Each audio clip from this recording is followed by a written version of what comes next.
Chapter 395. Zhou Mingli was born in a family of officials. His grandfather was an official in the Pearl Bank system, and his father also held an important position in the banking system. Because they dealt with money all day long, their family was naturally not short of money. And because he was the eldest son of the Zhou family, he was very spoiled. Usually he could get whatever he wanted, even if he wanted the moon in the sky. That was impossible. He had never suffered any setbacks or hardships. This also developed his arrogant and violent character, and he would lose his temper if he was slightly dissatisfied. Because he didn't want to come to Swallow Dock for the spring festival, his mother forced him to come. He didn't dare to vent his anger on his mother, but he wouldn't be stingy to pour it on the villagers of Swallow Dock. If you didn't live here, how could we come to such a place where even birds don't shit? After seeing the luxurious life in Yanjing City, he didn't want to leave. However, his parents insisted on leaving, and he couldn't spend the spring festival alone. The road was blocked by snow and the wind was howling. The driver assigned by his father's leader almost drove the car into the ditch without any guardrail signs on both sides of the road several times.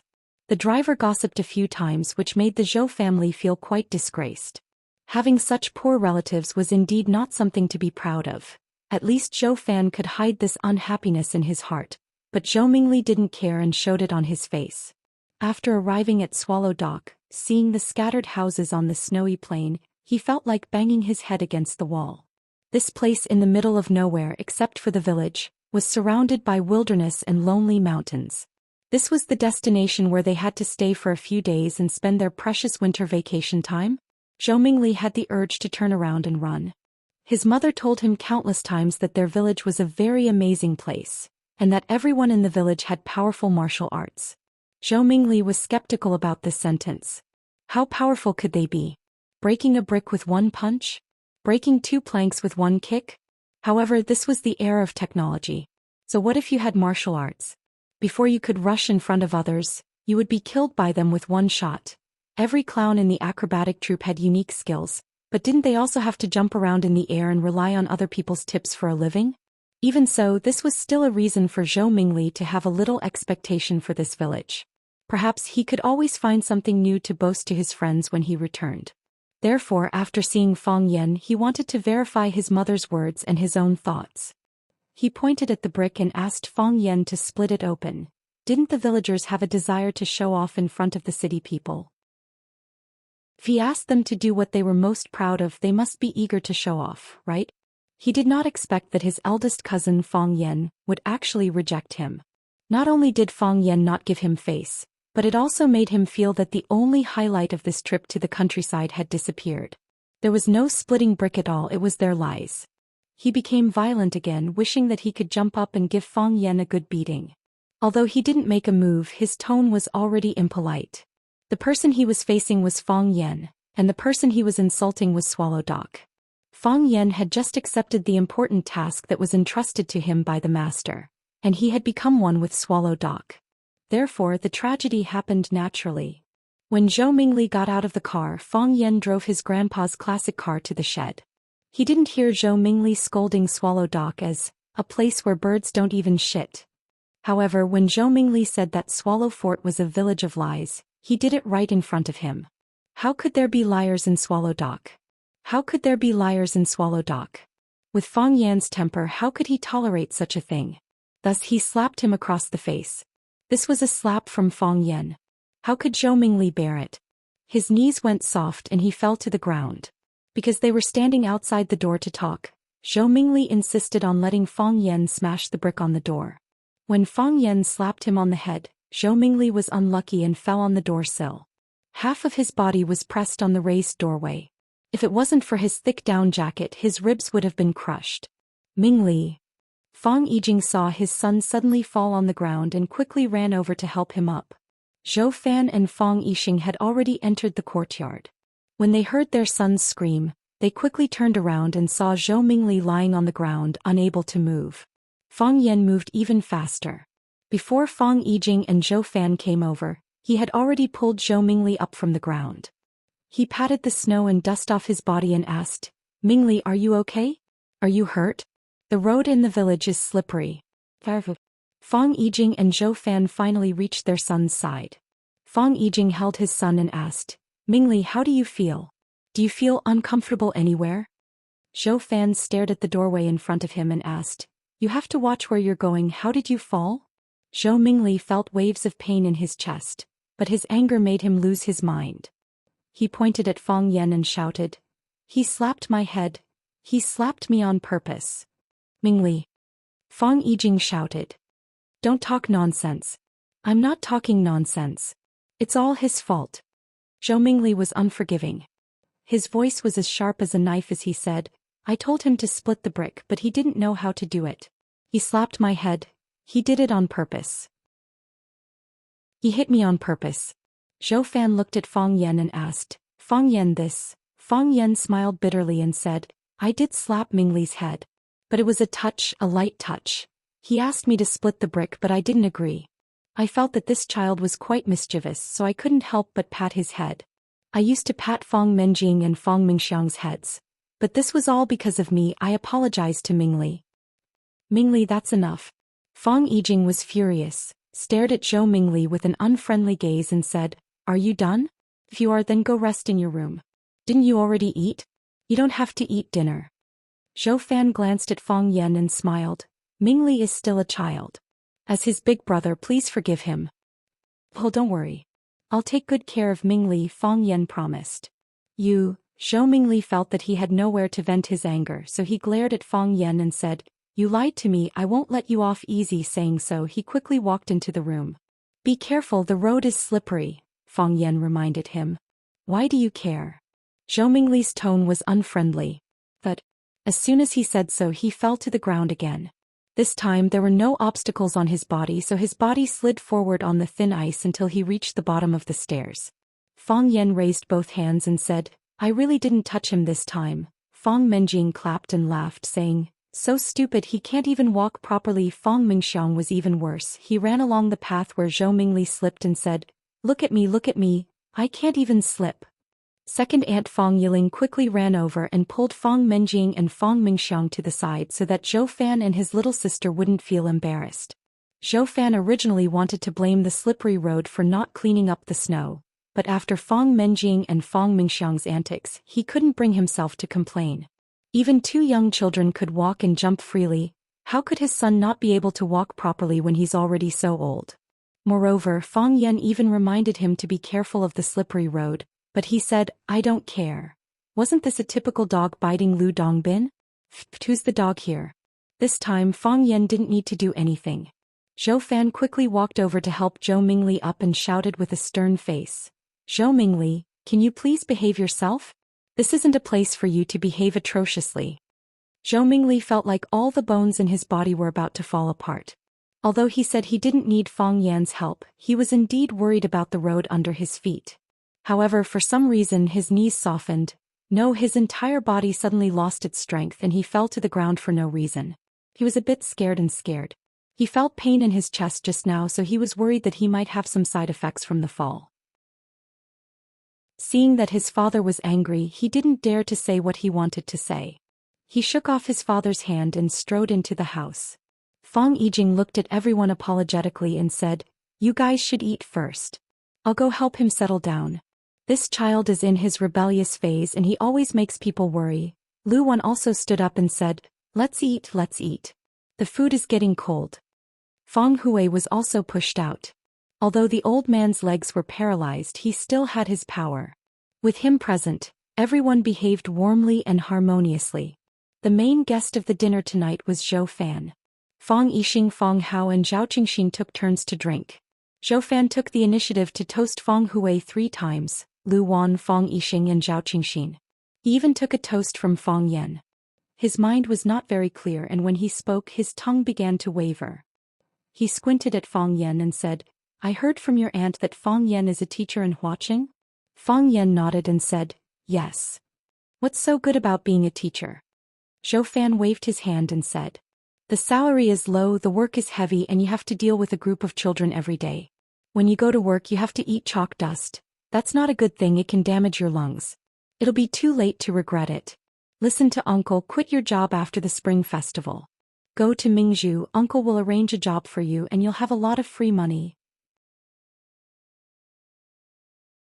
Chapter 396. Fang Yixing was still drinking, Zhao Xian was still smiling, Fang Hao was still chewing on the bone in his mouth, and Fang Yisan and Fang Yiling were still chatting casually. Fang Yixing was still drinking, Zhao Xian was still smiling, Fang Hao was still chewing on the bone in his mouth, and Fang Yisan and Fang Yiling were still gossiping. But the voices at the table suddenly stopped and there was a moment of silence. Fang Yixing frowned slightly and Fang Hui's dark face looked even worse. Fang Hui had very little contact with this son-in-law, but he could feel the pride in his third son-in-law's bones even from thousands of miles away. He was a very traditional man, but he was quite open-minded when it came to his children's love affairs. As long as you like it, I'll like it with you. When his daughter brought Zhou Fan to visit for the first time, he behaved well. The young man had delicate features, was gentle and smart. Although he always talked with an air of arrogance, wasn't that what a young man should do? Later, Zhou Fan's position became higher and higher under his father's guidance, and he received more and more compliments, so his self-confidence swelled. He was like this in front of outsiders and also in front of his own family. This made Fang Hui unhappy. Fang Hui stared at Zhou Fan and said, I think it's good to be a teacher. Teaching and educating people is a good thing. It's a great thing to cultivate talents for the country. You don't have to worry about Fang Yan's work. Fang Hui put down his chopsticks and said, You guys eat. I'll go back to my room to rest. I'm getting old and can't sit still anymore.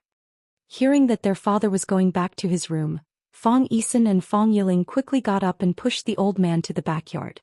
Zhou Fan's proposal was opposed by his father-in-law, so he was a little unhappy. He said, It's not that I want to say that our father is going against him, but the thinking of the older generation has to change. Think about it, what era are we living in? Teaching and educating people is a good thing for the country. But we have to think about our children, don't we? Fang Yan isn't young anymore. How much can a teacher earn in a month? How many years of salary can he buy a house in Huaqing or Yanjing? Without a house, what will Fang Yan do when he gets married? Bring a girl to this village? Once a girl comes and sees how remote this village is, she will run away in fear. What's wrong with this village? Ordinary girls can't even come in. Zhao Qingshin sneered. Qingshin, I didn't say this village is bad. But nowadays young girls are willing to live in the city. Who can stand the coldness of this village? They feel new living in this village for a few days, but if they live here for a year they will go crazy.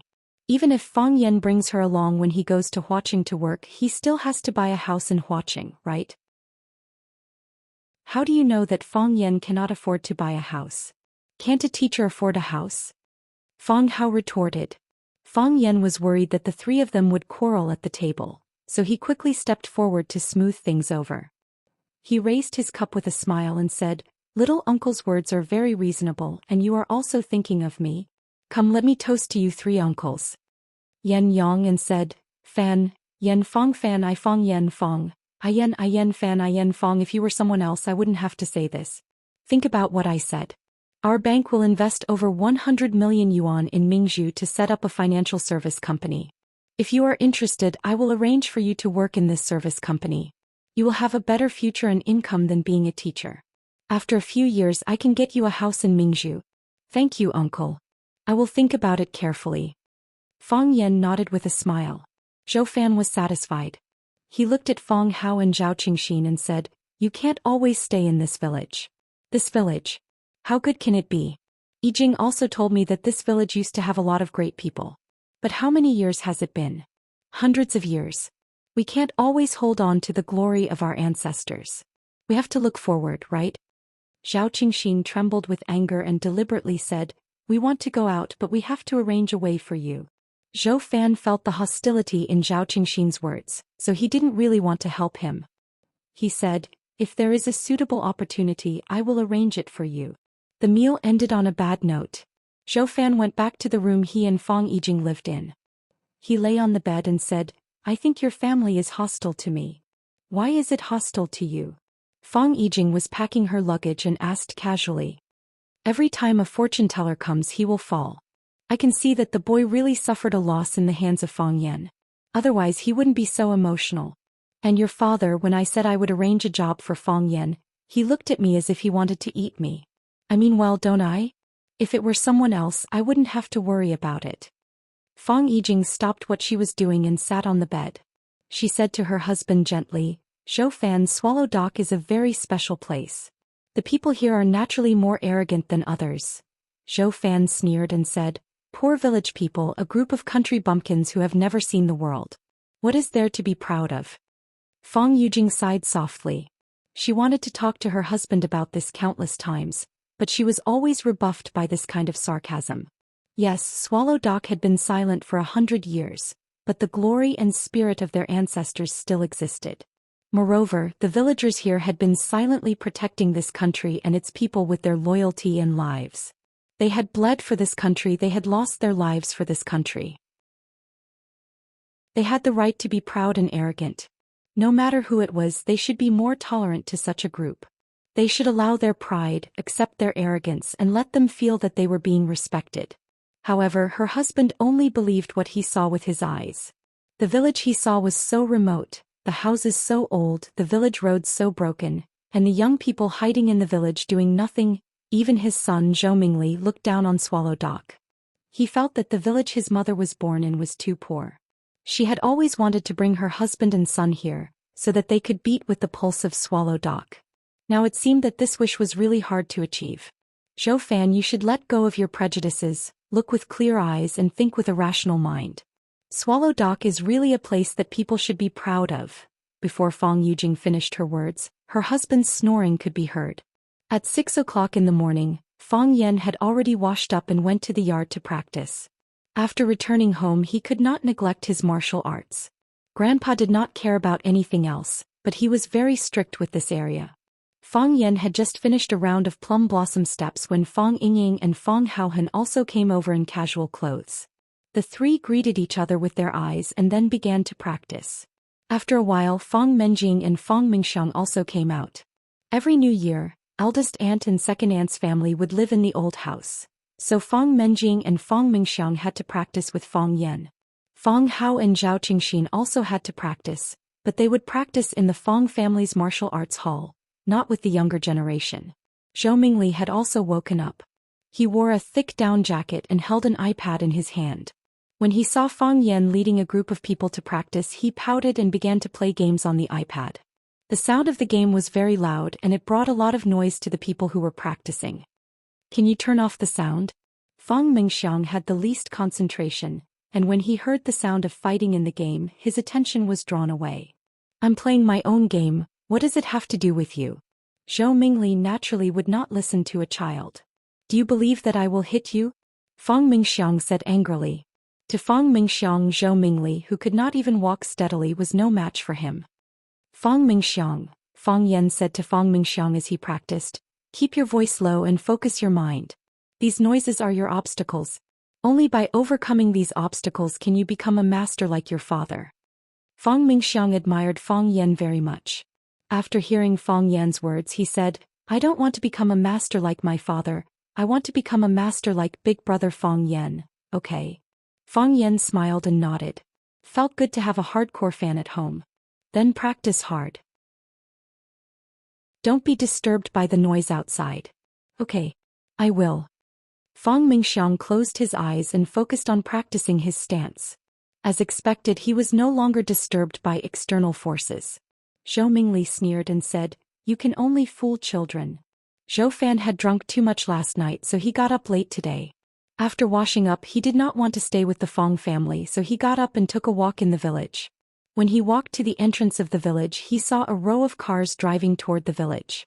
There were cars coming to such a remote and run-down village? When he saw the license plate number, his heart could not help but beat faster, and his face was full of disbelief. He rubbed his eyes and looked again. The cars were right and the license plate number was right. One of the cars' license plate number was the car of his leader's leader. He had seen the leader from afar when he went to Yanjing Hotel to pay a New Year's visit to his immediate superior. Why did he come to this poor and run-down village? Could it be that the leader also came from this village? Thinking of this possibility, Zhou Fan's heart pounded fiercely. Here's my chance. Zhou Fan ran to the village behind the motorcade. He met an old man who was collecting dung. He pointed to the cars and asked, Uncle, which cars belong to which family? Which family? The old man looked up and said, to the Yi family. The third son of the Yi family is back. Chapter 397. The 29th of the 12th month, also known as Little New Year's Eve. Every family held a banquet. People came and went to visit other people. And burning incense outdoors was called heavenly incense. Usually took 3 days. When Fang Yan sat in the living room chatting with his mother and aunt, Yi Fengxing came to find Fang Yan, saying that his third uncle was back and asked him to go to his house for lunch. Fang Yan glanced at his mother Lu Wan. Lu Wan smiled and said, "Fengxing came to invite you, just go. Anyway, your aunt won't be leaving for a while. We'll talk when you come back tonight." Fang Yan nodded and said, "I'll be there soon." Yi Fengxing saw that Fang Yan had a guest, so he didn't stay any longer and said, "I'll wait for you at home. Go there early. Third uncle said he wants you to help pour wine at noon." "There's a guest at home?" "Third uncle's guest," Yi Fengxing said. Yi Daoling used to be in charge of the research of Wuxia's economic system, so he naturally had to be surrounded by many big shots in the financial system. Now that he was promoted and held an important position, there would naturally be more people crowding around him. Tomorrow was New Year's Eve. No matter how busy Yi Daoling was, he would come back to have a reunion dinner with the Yi family's ancestor. It was reasonable that his subordinates received the news and came to visit Yi Daoling in advance. However, why did he ask him, a junior of the Fang family, to go there? If it was just pouring wine, Yi Fengxing could do it well. Although his image was worse than him, he was still a descendant of the Yi family, wasn't he? Yi Fengxing left, but Zhou Fan came back. He looked serious and seemed to have something on his mind. He made an excuse to ask his wife to help find a tie and pulled Fang Yijing to the room. He closed the door and whispered, "Is there a Yi family in Swallow Dock?" "There is a Yi family." Fang Yijing looked at her husband in confusion and said, "Why do you ask?" Zhou Fan was excited. He grabbed his wife's hand and asked, "How is the relationship between your two families? Do you have any contact? Aren't people from the countryside all related to each other? Are you relatives?" "No." Fang Yijing shook her head. The relationship between the Fang and Yi families has never been good, and they're even hostile towards each other. "Zhou Fan, what are you trying to say? How did the Yi family provoke you?" Fang Yijing was telling the truth. In the past, the relationship between the Yi family and the Fang family was not harmonious. Every year, when Fang Yan and Yi Rou competed, the Yi family and the Fang family always regarded each other as their biggest rivals and often criticized each other. Now that her husband asked about the relationship between the two families, she could only tell him what she knew before. She didn't know that Fang Yan had taken the little princess of the Yi family, Yi Rou, for a walk by the Shihizi River. Zhou Fan could not vent his anger, so he said in a muffled voice, "Your Fang family will be killed by your own stupidity." For such a high-level leader to pay a visit to the Yi family, it proved that the Yi family must have an extraordinary existence. They both resided in Swallow Dock, yet the Fang family actually had a conflict with the Yi family. Wasn't this just seeking death? His wish to use the Fang clan's connections to build a relationship with the Yi clan had been dashed, so he was naturally in a bad mood. "Zhou Fan, how can you say that?" Fang Yijing was angry and yelled. Zhou Fan loved his wife very much. Seeing that Fang Yijing was mad, he did not want to argue with her anymore. He snorted and said, "We will be dragged down by your family sooner or later." "Who will drag you down?" "If you don't want us to drag you down, go home. I know you don't want to come here and I know you look down on us. So don't come here anymore." Fang Yijing was also irritated by her husband's arrogant attitude. She pointed at the door and yelled, "Sko, who do you think wants to come here?" Zhou Fan could not suppress his anger anymore and yelled. Hearing the argument in the room, Lu Wan, Fang Yisan, Fang Yiling, and the others who were chatting outside all came in. Lu Wan was the mistress of the family. She asked, "Yijing, Zhou Fan, what happened? Why are you arguing?" Fang Yijing did not want to say bad things about her husband in front of her sister-in-law. It would only embarrass her even more. Zhou Fan hated the Fang family, so he did not want to answer Lu Wan's question either. "It's the spring festival. What can't we talk about?" Fang Yisan was the eldest sister. She walked over and held her younger sister's hand. She said, "If each of you give way, the conflict will be solved. You finally come back for the spring festival. Why are you quarreling? We are a family after all. Don't be a joke to outsiders, right?" Fang Yijing felt bitter, but she could not say anything. Zhou Fan felt very upset, so he went to the yard to smoke. Fang Yan stood next to the plum tree in the yard and heard the argument between Fang Yisan and Zhou Fan clearly. Seeing Zhou Fan coming out, Fang Yan said with a smile, "Uncle, do you really want the Fang family and the Yi family to be on good terms?" Zhou Fan's face froze. He lit the cigarette in his hand and took a puff. He said with a straight face, "Isn't it reasonable for neighbors to be on good terms?" "It is." Fang Yan nodded and said, "So, through my efforts, the Fang family and the Yi family are now as close as a family." "Really?" Zhou Fan was overjoyed. If what Fang Yan said was true, then wouldn't it be reasonable for him to visit the Yi family? If he could have a chance to have a meal with that leader, no, just a casual chat to let him have a deeper understanding of himself, then it would also have a profound promotion and push for his future, wouldn't it? Seeing Zhou Fan's happy expression, Fang Yan reached out and touched the thick and cold branches of the plum tree. He said, "What's that saying again? A close neighbor is better than a distant relative." I didn't have a clear understanding of this saying before. A distant relative is still a relative. How can a neighbor be better than a relative? Now I realized that what he said made sense. Some relatives really don't treat their own family members as human beings. Zhou Fan's eyes were slightly cold, but he forcibly suppressed the hostility in his heart. He said with a smile, "I chatted with your aunt for a bit. Don't take it to heart. Who hasn't quarreled in a family? Relatives are relatives after all. If I didn't treat you as relatives, would I have taken the initiative to suggest finding a job for you last night? Do you know how many people come to me for help with their work problems every day?" "Yes. That's why I have to thank you for your kindness, uncle." Fang Yan nodded and said, "But I have to be honest. After a night of careful consideration, I still decided to go to Huaqing to be a teacher. Because this is a job I like and also a job that can give me more insight into life." After becoming a teacher, Fang Yan understood the importance of responsibility. After becoming a teacher, Fang Yan understood the importance of morality and rules. It was only after Fang Yan became a teacher that he realized the preciousness of writing Gaul. Civil officials were not greedy for money, and military generals did not hesitate to die. They would definitely be able to win the respect of all the countries in the world. Even a mere scholar, as long as he had a writing Gaul to protect himself, he would be able to break through the dragon's pool and tiger's den. It was also during his time as a teacher in Huaqing that Fang Yan glimpsed the spirit of writing Gaul from his grandfather, Lu Gong. That was why his Tai Chi heart, which had been silent for a long time, trembled and began to spin again. He disregarded life and death and took the risk to accept the challenge from the Thousand Leaves army, which led to another breakthrough in his Tai Chi heart. Wasn't it because his heart was cleansed and his soul was sublimated? According to Fang Yan's personality in the past, he would definitely turn around and run when he met a top expert like the Thousand Leaves army. Then he would crawl into the Yi family and never come out again. Fang Yan was grateful for his trip to Huaqing, for Rosefinch High, and for everyone he met on this trip. Of course, Jiang Junling was an exception. It was because of them that his life was so exciting and fulfilling. The Fang family also understood the significance of Rosefinch High to Fang Yan, so no one asked Fang Yan to leave. Even Fang Hui felt that his grandson had gained a lot from this trip. If he could break through the realm again, it would be a great thing for the Fang family. This was also the reason why everyone had a strange expression when Zhou Fan proposed to help Fang Yan find a job last night. Zhou Fan was like a poor millionaire. No matter how hard he tried to show off his wealth, the millionaires in the audience wouldn't give him warm applause.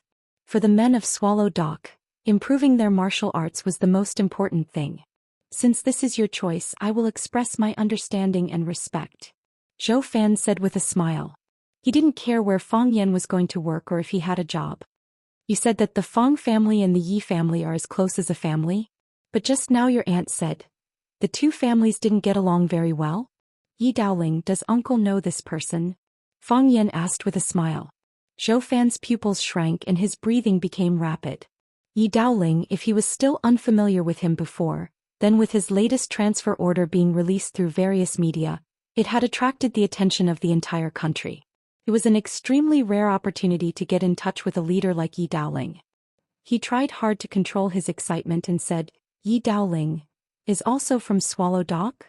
"Yes." Fang Yan nodded with a smile. "Just now, his nephew came to me and said that third uncle Yi asked me to go to their house for lunch. It is said that some guests came to their house and I have to go pour some wine." Why should I go pour wine for them? I really don't want to go. Zhou Fan opened his mouth. After a long time he said softly, how about I go with you? I have accumulated some experience in pouring wine. That won't do. Fang Yan refused. They didn't invite you. I don't want to invite you either. If I rashly bring you in and make the master unhappy, what about our Fang family? Chapter 398. What will happen to the Fang family if you drag us down? At first glance, this sentence sounded somewhat familiar. He thought about it and remembered that it was something he said when he was arguing with his wife Fang Yijing. Of course, what he said was, we will be dragged down by your family sooner or later. He said it as if it was a matter of course, but it was filled with anger and resentment. Why did it sound so ear-piercing, like he was mocking him? Zhou Fan understood that Fang Yan was taking revenge. He had heard what she had said just now and then returned the favor. It had to be said that the feeling of stabbing oneself to death with one's own poison sword was really unbearable. Zhou Fan's face turned livid. He stared at Fang Yan with anger in his eyes and said, Fang Yan, what are you talking about? No matter what, I'm still your uncle, your elder. How can you be so disrespectful to your elders? Didn't you say that the villagers of Swallow Dock are very particular about etiquette? Is this what you call etiquette?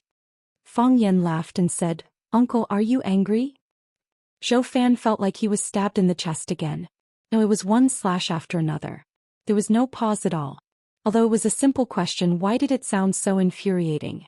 It's right to be angry, Fang Yan said with a smile. Because when I heard what you said, I was angry too. Uncle, actually, our Swallow Dock is really a reasonable place. Not only do we respect etiquette, but we also respect reason. If others respect us, we will respect them tenfold. This was the etiquette of reciprocity. We will not offend those who do not offend us, but if we are offended, we will return the favor. This is the principle of distinguishing kindness and hatred. You don't talk etiquette to us and you don't reason with us. Swallow Dock naturally won't show etiquette or reason with you. So you have a reason to humiliate your elder in this way? Zhou Fan sneered. He had not been humiliated like this for many years. Fang Yan's behavior was equivalent to openly offending him.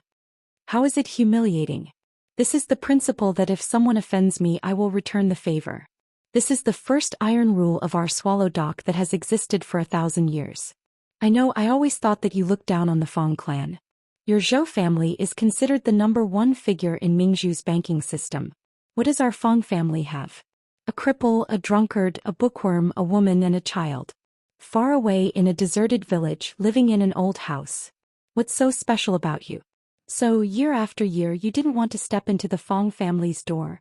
Sometimes Auntie came back alone, but you and your son were nowhere to be seen. Auntie never complained about you, nor did she say anything bad about you. She always explained that you were too busy with work and couldn't travel with us. Actually, we're not stupid. We all know what the real situation is. We understand Auntie's difficulties. We didn't want to expose her, we didn't want to embarrass our sister-in-law. On one side were her parents, brother and sister-in-law. On the other side were her husband and son. Both sides were flesh. Which side could she stand on? Sister-in-law says you're very busy, so we'll assume that you're really busy. Auntie says you don't have time to come back, so we comforted her and told her that it's okay. You can come back together next time. Auntie is my auntie, my father's sister and my grandfather's daughter. We all want her to live a happy life, and we don't want her to suffer any grievances in the Zhou family. We think that if we are more lenient and take care of you, you'll be able to feel our kindness and you'll treat my auntie better. Obviously, you don't have this kind of awareness. You think leniency is cowardice and care is flattery. Our Fang family is a piece of chicken ribs to you. It's tasteless to eat and you'll lose face if you abandon it. You must be feeling very complicated this time, right? Fang Yan, that's just your personal opinion. How I treat your auntie, let her speak for herself. Zhou Fan defended himself. Fang Yan nodded in agreement with Zhou Fan's words. He said, I don't deny that. To be honest, you're really good to auntie. If you weren't good to auntie, our Fang family would have gone to your door to ask for an explanation. Grandfather has entrusted his daughter, whom he has raised for more than 20 years, to you. What right do you have to treat her badly? You've always been worried that our Fang family will drag you down, and you think coming to our Fang family is a waste of time. From the moment your car stopped in front of our Fong family's courtyard, you've been full of hostility, or rather anger. Because of our existence you had to come with Auntie. Uncle, we used to think for Auntie's sake and we thought that everything was fine. But time and time again you've belittled and insulted us. As a member of the Fong family, I have to stand up and say something. You're an idiot. Fong Yen pointed at his own legs and said, can't you see such a thick thigh? And you're always thinking about hugging someone else's thigh. If you're not an idiot, then what are you? I've heard that officials have bright eyes, but are your eyes covered with sh*t? Zhou Xian was amused by Fong Yan's words.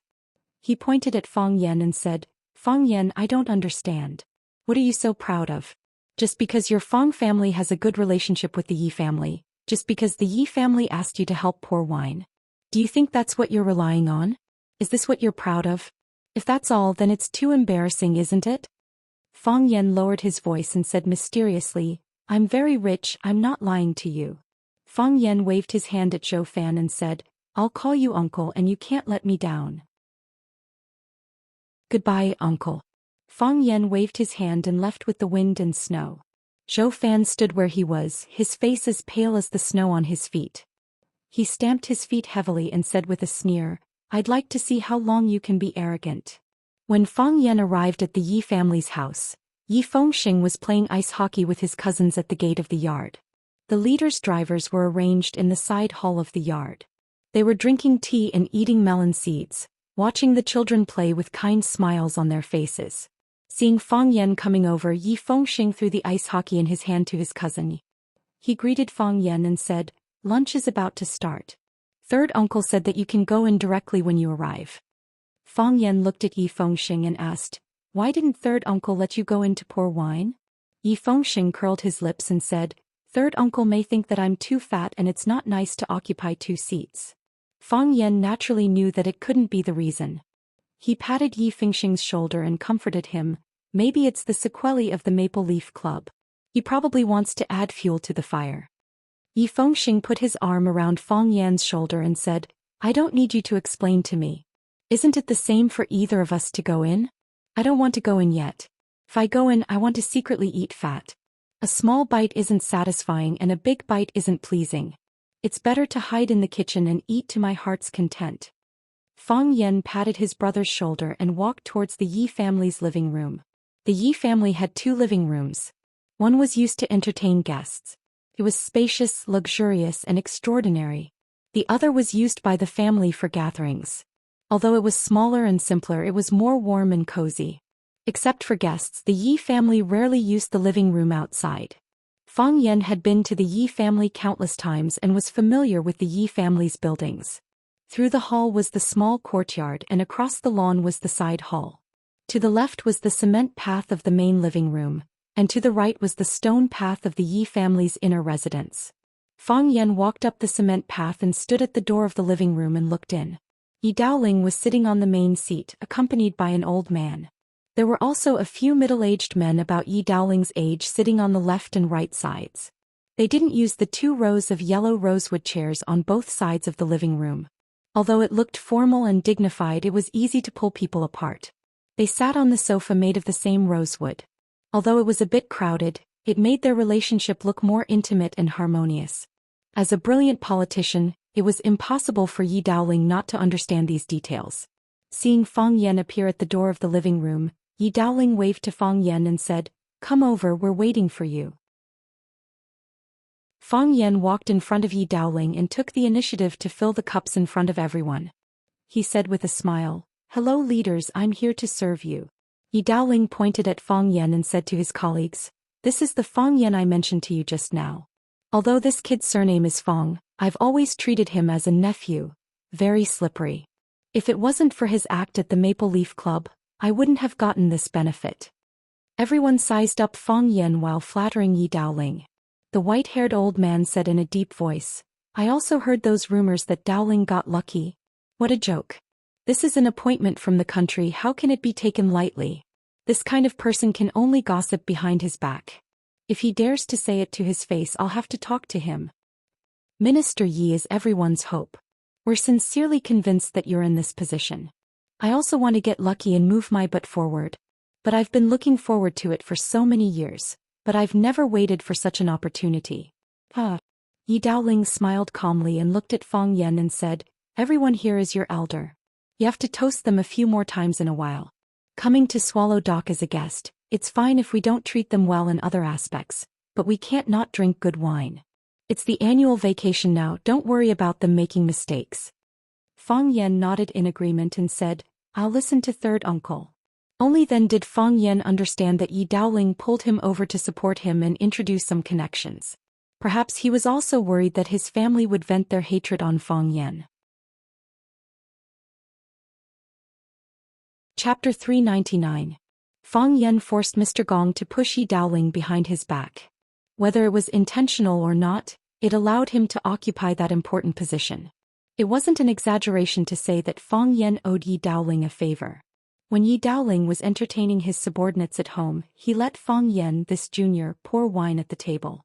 He also had the intention to help him increase his reputation and network. The Jiang family lost this important city, so they naturally had hatred in their hearts. If they imposed their hatred on Fang Yan alone, Fang Yan's situation would be very dangerous. However, Yi Daoling was now in a high position of power. Even if he couldn't compete with the Jiang family couldn't do anything to him. He stood up and said that Fang Yan was his nephew. The things that Fang Yan did were all because of him. When these words reached the ears of the people in Yanjing City, they would naturally help Fang Yan share some of the gunfire. Moreover, there was an implicit meaning of protection. The Yi family had always been very good at distinguishing between gratitude and grudges. Sure enough, because of Yi Daoling's strong recommendation and he had changed the topic to Fang Yan several times, how could the few people present not understand the meaning of this leader? They drank and chatted with Fang Yan. When they were 30% pretending to be drunk, exchanging phone numbers with each other was the proper meaning. After the lunch banquet ended, the guests from afar were all drunk by Fang Yan and Yi Daoling. Their alcohol tolerance was not bad, but compared to Fang Yan and Yi Daoling, this kind of abnormal guy who drank knives like water since childhood, it was not worth mentioning. Their driver played a role at this time, supporting the leader to the parking lot at the entrance of Swallow Dock. The parking lot was actually a rice field used by the villagers to harvest grain during the busy farming season. Now that the grain was collected, there was nothing on the rice field except for a few haystacks. It was wide and flat, a natural parking lot. The drivers all felt strange. The car could obviously drive directly to the Yi family's door, so why did the leader let them get off at that parking lot? Of course, no one would be stupid enough to ask the leader for the reason. It was just that it was more difficult to support the leader now. Fang Yan and Yi Daoling sat back in front of the coffee table and drank tea. Yi Daoling looked at Fang Yan and said, I only have 2 days of vacation. Today I will entertain my colleagues at home. Tomorrow I will have a reunion dinner at home. On the first day of the new year I will accompany the Prime Minister on a visit. This might be the last time we meet before the new year. We might not have the chance to meet again after the new year. When are you going to Huaqing? Probably on the 7th or 8th, Fang Yan said. I have to make some preparations before the students start school. Originally, I wanted to arrange a new job for you after the new year, or bring you to work by my side. But since you have made your own choice, I can't say much. Since you have chosen to be a teacher, you have to be responsible for your students. Besides, you have gained a lot in Huaqing for half a year. Since the heart of Tai Chi can break through twice, it proves that there will be a third time. Although I don't know much about your Feng Tai Chi, if you can reach the legendary highest state of Tai Chi, the water overflow state, you will be the pride of our entire Swallow Dock. Yi Daoling looked like he was gossiping. Just as he said, he was indeed talking to Fang Yan with the tone and attitude of an elder. Fang Yan nodded with a smile and said, I will work hard. When I am with my students, I feel very calm and my body feels very free. I think this is also the reason why my heart of Tai Chi can break through. So, I will continue to be a teacher. I am not considering changing professions for the time being. As for whether the heart of Tai Chi can reach the water overflow state, let nature take its course. This kind of thing can't be forced. The heart of Tai Chi won't have the word forced. Of course, I am also looking forward to such a day. Yi Daoling nodded and said, write down Dong Hai's phone number. If there is anything, you can call him directly. I often have meetings, so my time is not as free as Dong Hai. If there is a problem that I can't solve, I will ask Uncle Dong Hai for help. Fang Yan said with a smile. If someone threw an olive branch, he would naturally accept it with both hands. Yi Daoling put down the teacup in his hand and said, I am going to read a document, so I won't sit with you. You young people find your own fun. Fang Yan got up and sent Yi Daoling off. Yi Fengxing ran over and asked, Third uncle left? Yes. Fang Yan said. Did you speak up for me? Let him let me out after the new year? No. Fang Yan said. Why not? Because I think he will definitely not agree. The Yi family hopes that you can focus on martial arts, so they naturally don't want you to go out and be distracted by other things. Fang Yan said. After a pause, he whispered to Yi Fengxing, If you really want to go out, then go out. Yi Fengxing stared at Fang Yan with wide eyes and said, You want me to run away like you? We are not running away, we are just going out to find inspiration. Fang Yan said. Look, I went out and broke through the heart of Tai Chi. Maybe if you go out, your white tiger fist can also enter the upper stage of Peri-Celestial. It is also possible to directly become a tiger. Yi Fengxing nodded and said, Let's go, I will take you to a place. To where? You will know when you come. Yi Fengxing said. Fang Yan looked at him warily and said, You will not harm me, right? How is that possible? You are my brother. I will harm anyone but you. Yi Fengxing said angrily. Thus, Fang Yan was hugged by Yi Fengxing's fat arm and walked towards the backyard of the Yi family. When they reached the entrance of the bamboo garden, Yi Fengxing suddenly held his stomach and said, My stomach is not feeling well, I need to go to the toilet. You go to the bamboo pavilion, my sister wants to talk to you. Before Fang Yan could object, Yi Fengxing had already turned around and ran away. Do you think I am an idiot? Fang Yan sneered. Why would Yi Ro talk to me? Must be a trap. Fang Yan didn't go to the bamboo pavilion, he turned around and left. Fang Yan had just gotten home and was about to rest when his phone rang in his pocket. It was a message from Yi Fengxing. How dare you stand my sister up? Fang Yan jumped out of his bed in shock. Is Yi Ro really looking for me? That bastard Yi Fengxing. Why is he not lying all of a sudden? Zhou Fan was in a bad mood. He wanted to drive back to Yanjing immediately and buy a ticket to Mingzhu to spend the spring festival with his parents and family. But if he left now, he would lose face and his relationship with his wife would worsen. He hated Fang Yan and the Fang family to the core. Since he didn't want to stay with the Fang family, he wandered around the village by himself. He had to admit that the winter in the north was really charming. Although Swallow Dock was in a remote location, the scenery was quite good. Both the ice river in Xianxia and the ice mountain in Little Green Mountain were beautiful. Zhou Fan walked along the shore of Xianxia and planned to go to the foot of Little Green Mountain to have a closer look. He walked farther and farther and his figure became more and more faint. Whoosh! He heard the sound of snow being stepped on behind him. He turned around but there was no one behind him. When he turned around, he saw a man in a black robe and a hood standing in front of him. Ah! Zhou Fan was taken aback and he stepped back. When he regained his balance, he asked anxiously, Who are you? What do you want?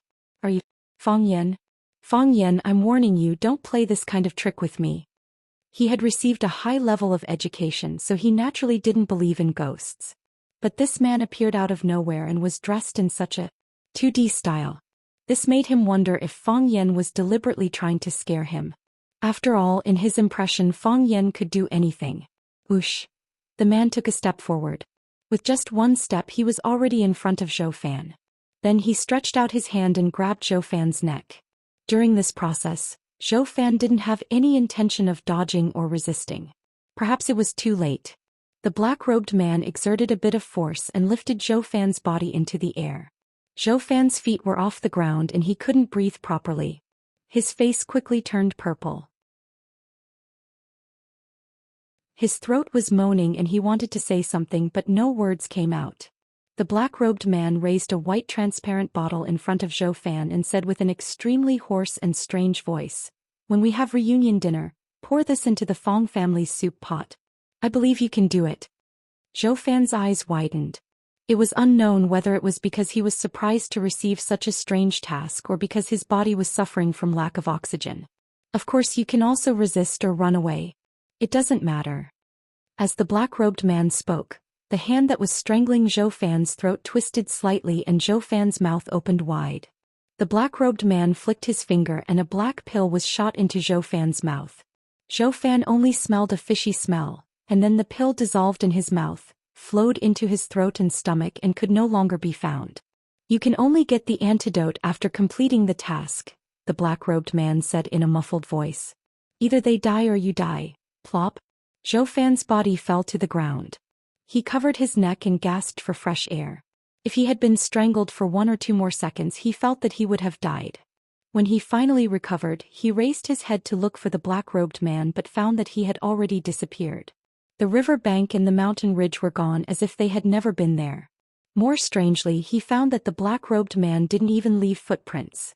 There was only a trail of footprints on the snow. Zhou Fan's body tensed up and his hair stood on end. He was extremely frightened. Did he meet the legendary snow ghost today? However, he looked at the white glass bottle in his hand. Why would the snow ghost want to poison the Fong family? Poison? In a panic, he threw the glass bottle far away. Chapter 400. Zhou Fan vomited until his heart and lungs were torn apart.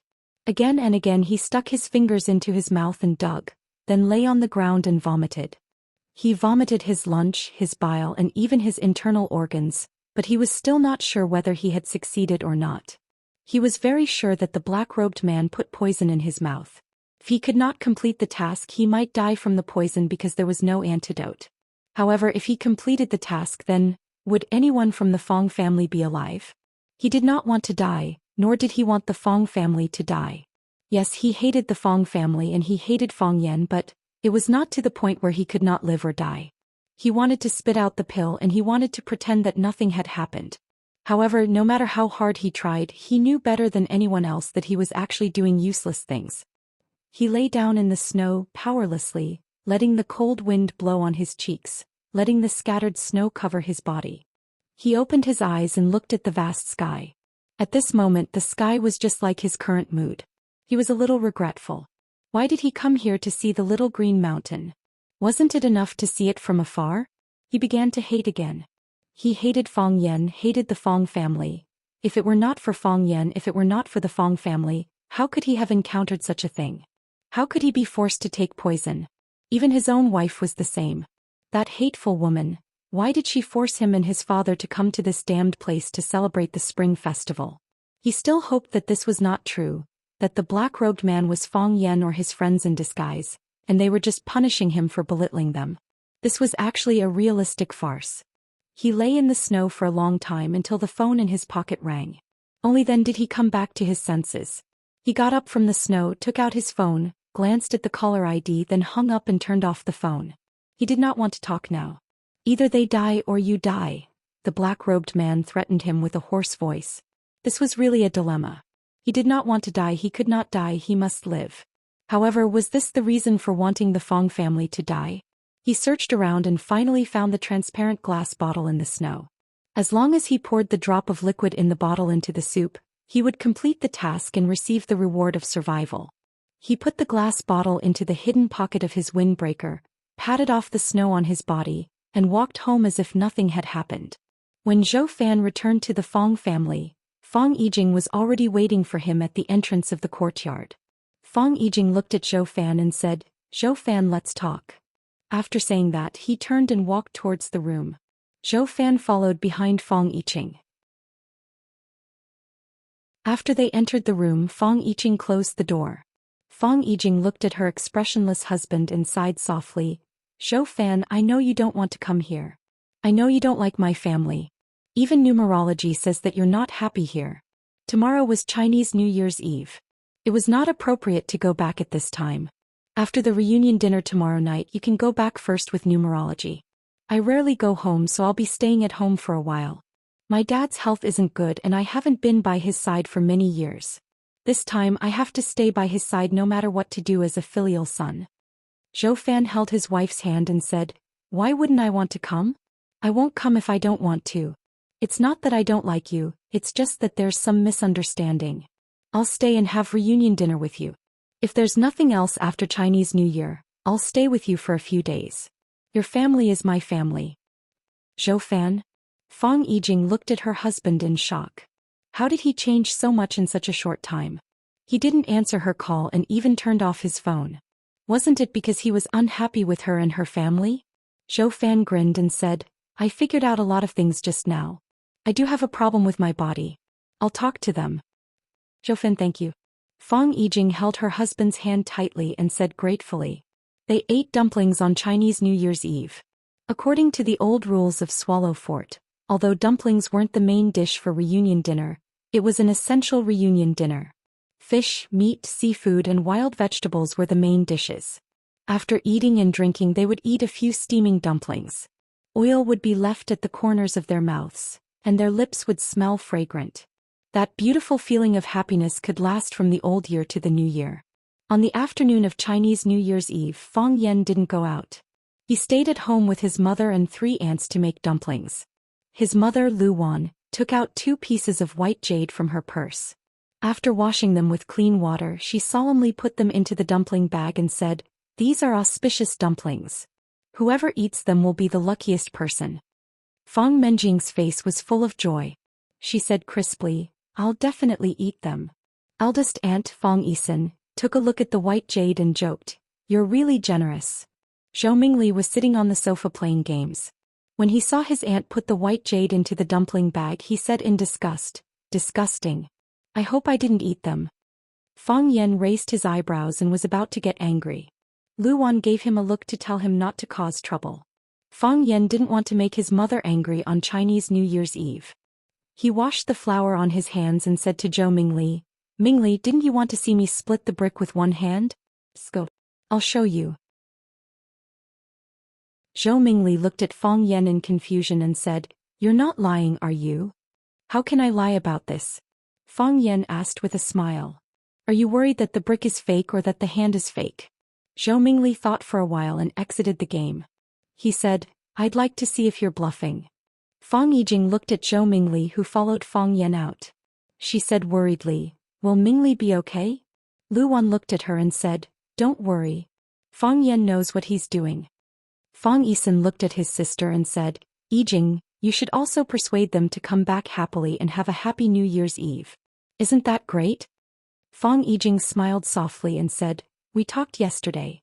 Zhou Fan said he thought through a lot of things. He said there's a misunderstanding and he'll get along well with everyone.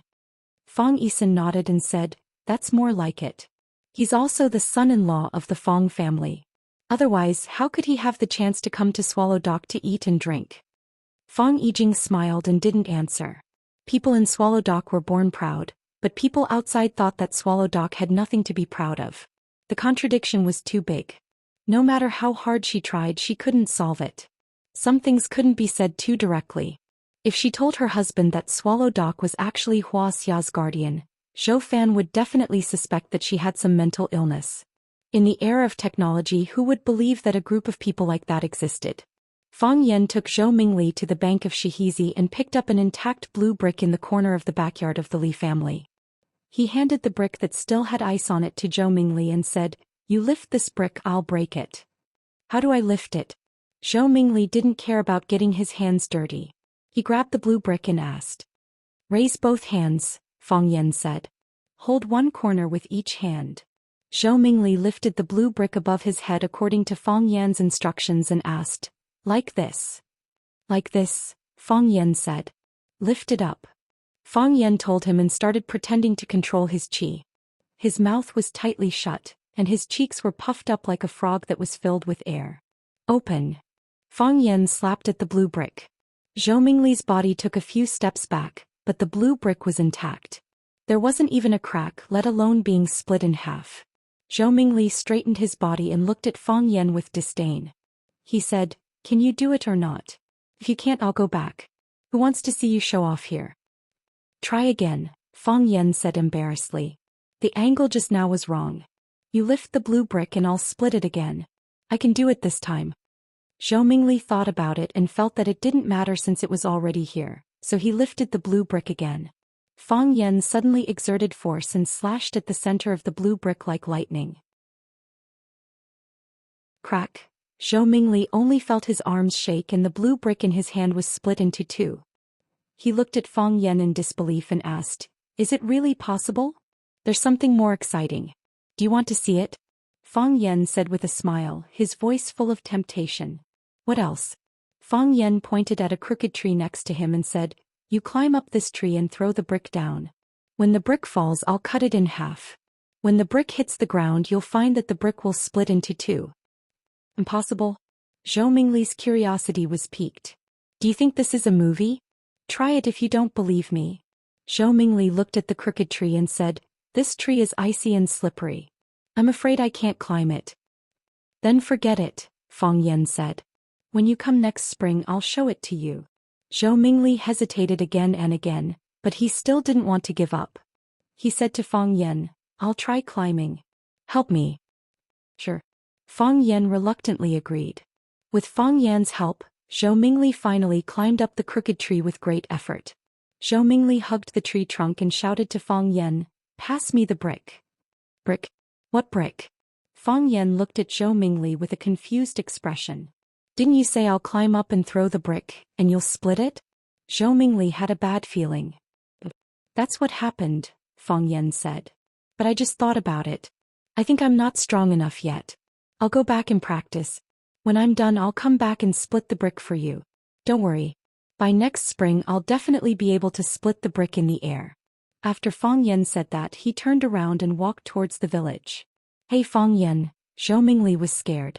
He hugged the crooked tree and shouted. Put me down, Fang Yan, you bastard. Put me down, Fang Yan, you bastard. You dare to trick me. I'll play you to death. Fang Yan, cousin, help. Deep in the forest, a man in black robe watched this scene like a ghost. Chapter 401. Come back quickly, I can't handle it alone. The tree trunk was too tall, the bark was too slippery, and it was covered with a thin layer of ice. If he wasn't careful, he might slip and fall to the ground. Zhou numerology relied on Fang Yan's help to climb up. Now that Fang Yan said that he had to go back to practice again, it was possible that he could only come back next spring to perform the act of splitting bricks in the air. If he lay here and waited until next spring before the tree sprouted, it would probably sprout on his head. Of course, he also knew that it was going to be New Year's Eve dinner soon. If his family couldn't see him, they would definitely come out to look for him. His life wouldn't be in any danger. However, the wind and snow were strong in the forest beside Stone River. Not to mention 1 or 2 hours, even 10 or 20 minutes would be a torture. He really hated Fang Yan to the core. Why hadn't he been beaten to death by his parents when he was young, this naughty kid who specialized in destroying things and scheming against others? Fang Yan, come back, help, someone help me. Zhou Mingli screamed himself hoarse, but no one could hear his helpless pleas. In the depths of the forest, a pair of gray eyes stared at him without blinking. The black robe was wrapped tightly around his body. Even the arrogant cold wind couldn't remove it from his body. He held a thin blade in his hand. As long as he gently tossed it out, the screaming child would most likely die. After a long time, he finally made his final decision. He turned around and sprinted towards the top of the small green mountain. Gone in a flash. When Zhou Mingli came back, his face was swollen, his nose was covered in tears and mucus, and he couldn't stop coughing. His hair, which was originally made with hair clay, was blown into a chicken's nest shape. The 4 sides were swollen and the middle was bald. It could be the new trend of swallow fort. Zhou Mingli couldn't hold it in anymore when he saw Fang Yijing. He cried out, "Where's Fang Yan? Where's Fang Yan? That bastard, he purposely tricked me. He tricked me to the tree and ran away. I couldn't get down alone, I almost fell to my death." Fang Yijing knew that Fang Yan would punish her son. It was not Fang Yan's style to do nothing. But when he saw Zhou Mingli's miserable state, he felt a little distressed. He quickly pulled Zhou Mingli into the room and said, "Why are you shouting? Quickly go back and change your clothes. My God, my clothes are about to turn into popsicles. It's Fang Yan. This bastard son of a bitch, I'm going to fight him to the death. He dared to bully me, I'm not going to let him off easy. Pop." Zhou Fan slapped his son on the head. "Shut up." Zhou Fan snapped. "Who told you to talk to your cousin like this? You have no respect for your elders. Is this what we taught you?" His father's anger was still a deterrent. Seeing that Zhou Fan was angry, Zhou Mingli didn't dare to make a scene again. He wiped his tears and said, "So we'll just let it go? I was bullied by him for nothing? Why should he? Because he is your elder brother," Zhou Fan said with a tough attitude. "If you talk to your elder brother like this again, I'll teach you a lesson even if he doesn't do anything. You. Zhou Mingli wanted to rush up and fight with his father. He felt that everyone was bullying him. Even his father had betrayed him and joined the enemy's side. As his mother, you need to discipline him, Zhou Fan said to Fang Yijing. Hearing the commotion, everyone in the Fang family turned their gazes over. Lu Wan came out and advised, talk to the child, don't touch him. Fang Menjing giggled and said, Big brother Fang Yan has been beaten a lot. You little girl. Lu Wan was amused by Fang Menjing's words. She grabbed the 2 braids on her head and said, if you dare to talk to adults again, I'll sew your mouth shut with a needle. Fang Menjing quickly covered her mouth with her hand, worried that her aunt would really sew her mouth shut with a needle. If that happened, she wouldn't be able to eat delicious food. Only a stick can make a filial son. Children should be strictly disciplined. If they are like this now, what will happen in the future? Zhou Fan said. While everyone was comforting Zhou Mingli, Zhou Fan left the room and went to the kitchen. It was Lunar New Year's Eve. The 2 old maids of the Fang family were busy preparing dinner for the family. Seeing Zhou Fan come in, the old maid who was washing the vegetables asked with a smile, Young master, why are you in the kitchen? I'm here to find something to eat, Zhou Fan said with a smile. I ate quite a lot in the afternoon. I didn't expect to be hungry at this hour. It's easy to boil oil in a cold place, the old maid said. There's fried rice balls and braised pig's face meat. Should I make a bowl of rice balls and cut a plate of pig's face meat for you to fill your stomach? Sure, Zhou Fan said with a smile. Cut a plate of pig's face meat. The old maid wiped her hands on her apron, then took a pig's ear from the pot and cut it into strips. Zhou Fan stood next to the old maid and pretended to watch her cut the meat. But when the old maid's body blocked the other old maid's view, he quickly unscrewed the white bottle of potion in his hand and poured it into the soup pot. There was only 1 drop of the potion, and it didn't even make a splash when it was poured into the soup pot. The old maid looked at Zhou Fan looking at the soup pot and said with a smile, This is mountain mushroom pheasant soup. The mushrooms are picked from the mountains and the pheasant is hunted from the mountains. You city people can't eat it. Yes. People in the city eat expensive and nutritious food, Zhou Fan said with a smile. There's also gutter oil. Drink a bowl later to replenish your vitality, the old maid said. She deftly put the pig's ear on a plate, then handed a pair of chopsticks to Zhou Fan and said, Young master, eat this first. Thank you, Zhou Fan took the plate and said gratefully. When Fang Yan came back from outside, Zhou Mingli was already sitting on the living room sofa playing games. When he saw Fang Yan come in, his eyes almost shot out thousands of sharp little swords to stab Fang Yan into pieces. Fang Yan sat next to Zhou Mingli and asked with concern, Cousin, you're back? Did you catch a cold? Fang Yan, don't be mean to me, I'll be even more mean if you're mean to me. Fang Yan interrupted him and said with a low voice, You've seen it, I can break a brick with my bare hands. If I cut your spine with a knife, do you think you can still stand up? Don't you dare. Do you want to try? Fang Yan said with a smile. I have inner force. If I hit you, you won't feel it on the spot, but after a month the side effects will slowly show. Zhou Mingli felt a chill on his back. He jumped down from the sofa, put on his shoes and ran to his room. He was really scared of Fang Yan. Fang Yan smiled silently. This pair of father and son was really worrisome. After the Fang family worshipped their ancestors, they poured 3 glasses of wine in the direction of the stone tablet at the entrance of Swallow Dock village. Fang Yan personally went to the backyard to bring a few dishes to the old drunkard, and drank 2 glasses with him. The Fang family's New Year's Eve dinner also officially began. Fang Hui sat at the head of the table, Fang Yixing sat below, and then Fang Hao, Zhao Qingxin, Zhou Fan, Fang Yan, Zhou Mingli and several other juniors of the Fang family sat below. Lu Wan and the other women sat on the other side of Fang Hui according to seniority. Fang Hui looked at his descendants sitting on both sides of the table. He seemed to be in a particularly happy mood and said with a smile, New Year's Eve is the night of reunion. How can it be called a night of reunion when all the family members are not here? This year Yixing and Zhou Fan are back and so is Zhou Mingli.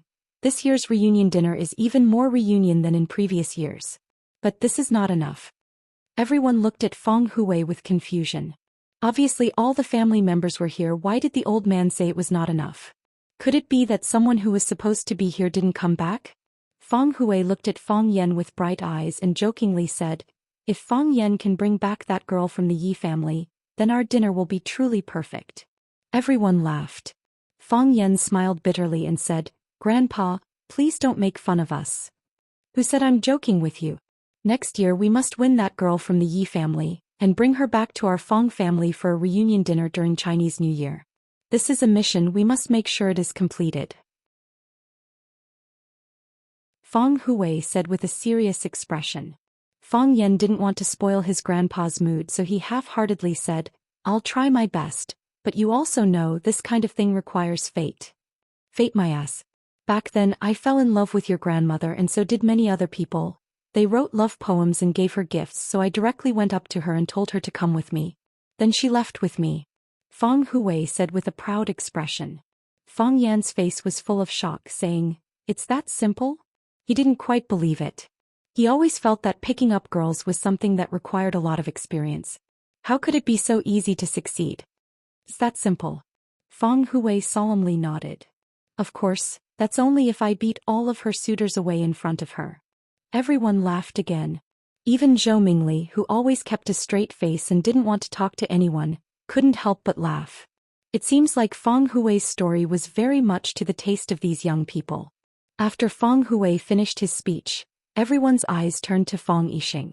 According to the rules, he would also say a few words. Fang Yixing raised the glass in front of him and smiled. I won't say much, I just wish everyone good health and a better life.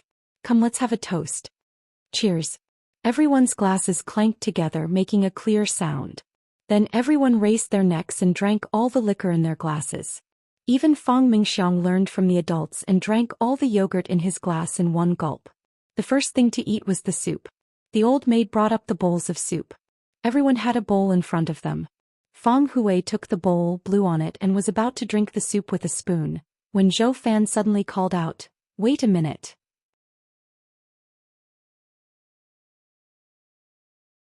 Chapter 402. Zhou Fan suddenly spoke. Everyone put down their bowls of soup and looked at him with puzzled eyes.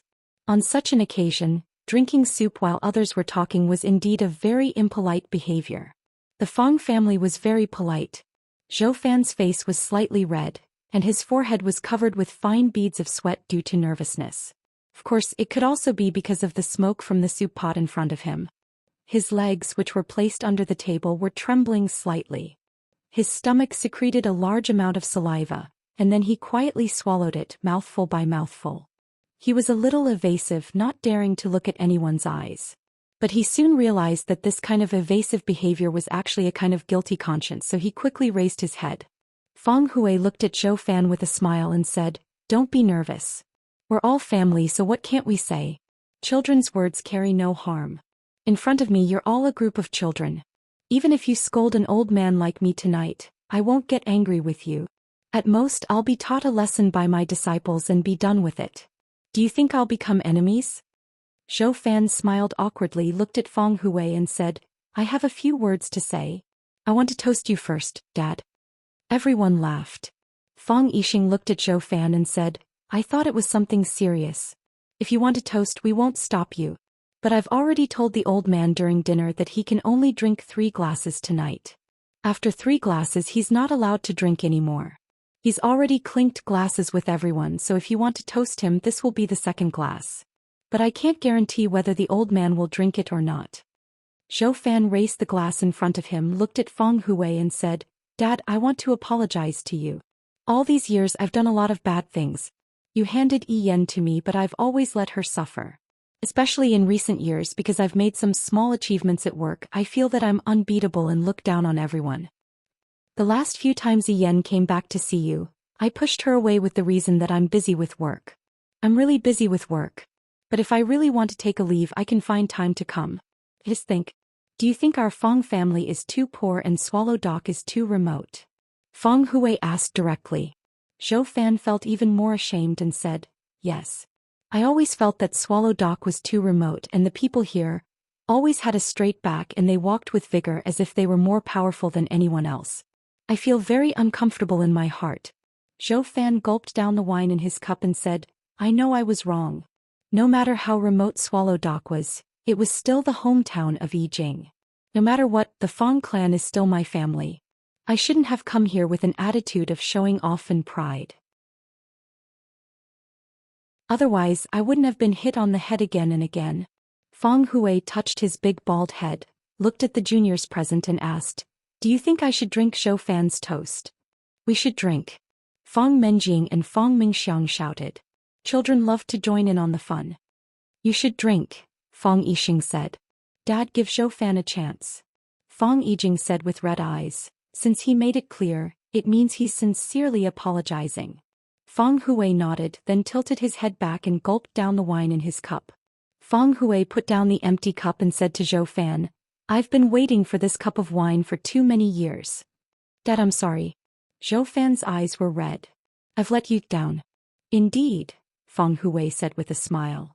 "Now that you're able to say these words and toast me, it proves that Feng Yijing didn't choose the wrong person and I, Feng Hui, wasn't blind to marry my daughter to you."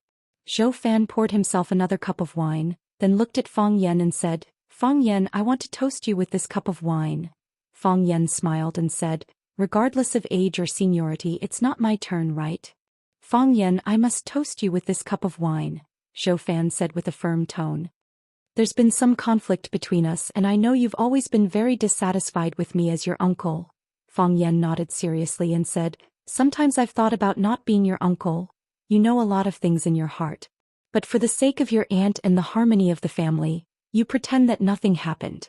This time I also came with hostility. I didn't want to come at first, but Yijing insisted.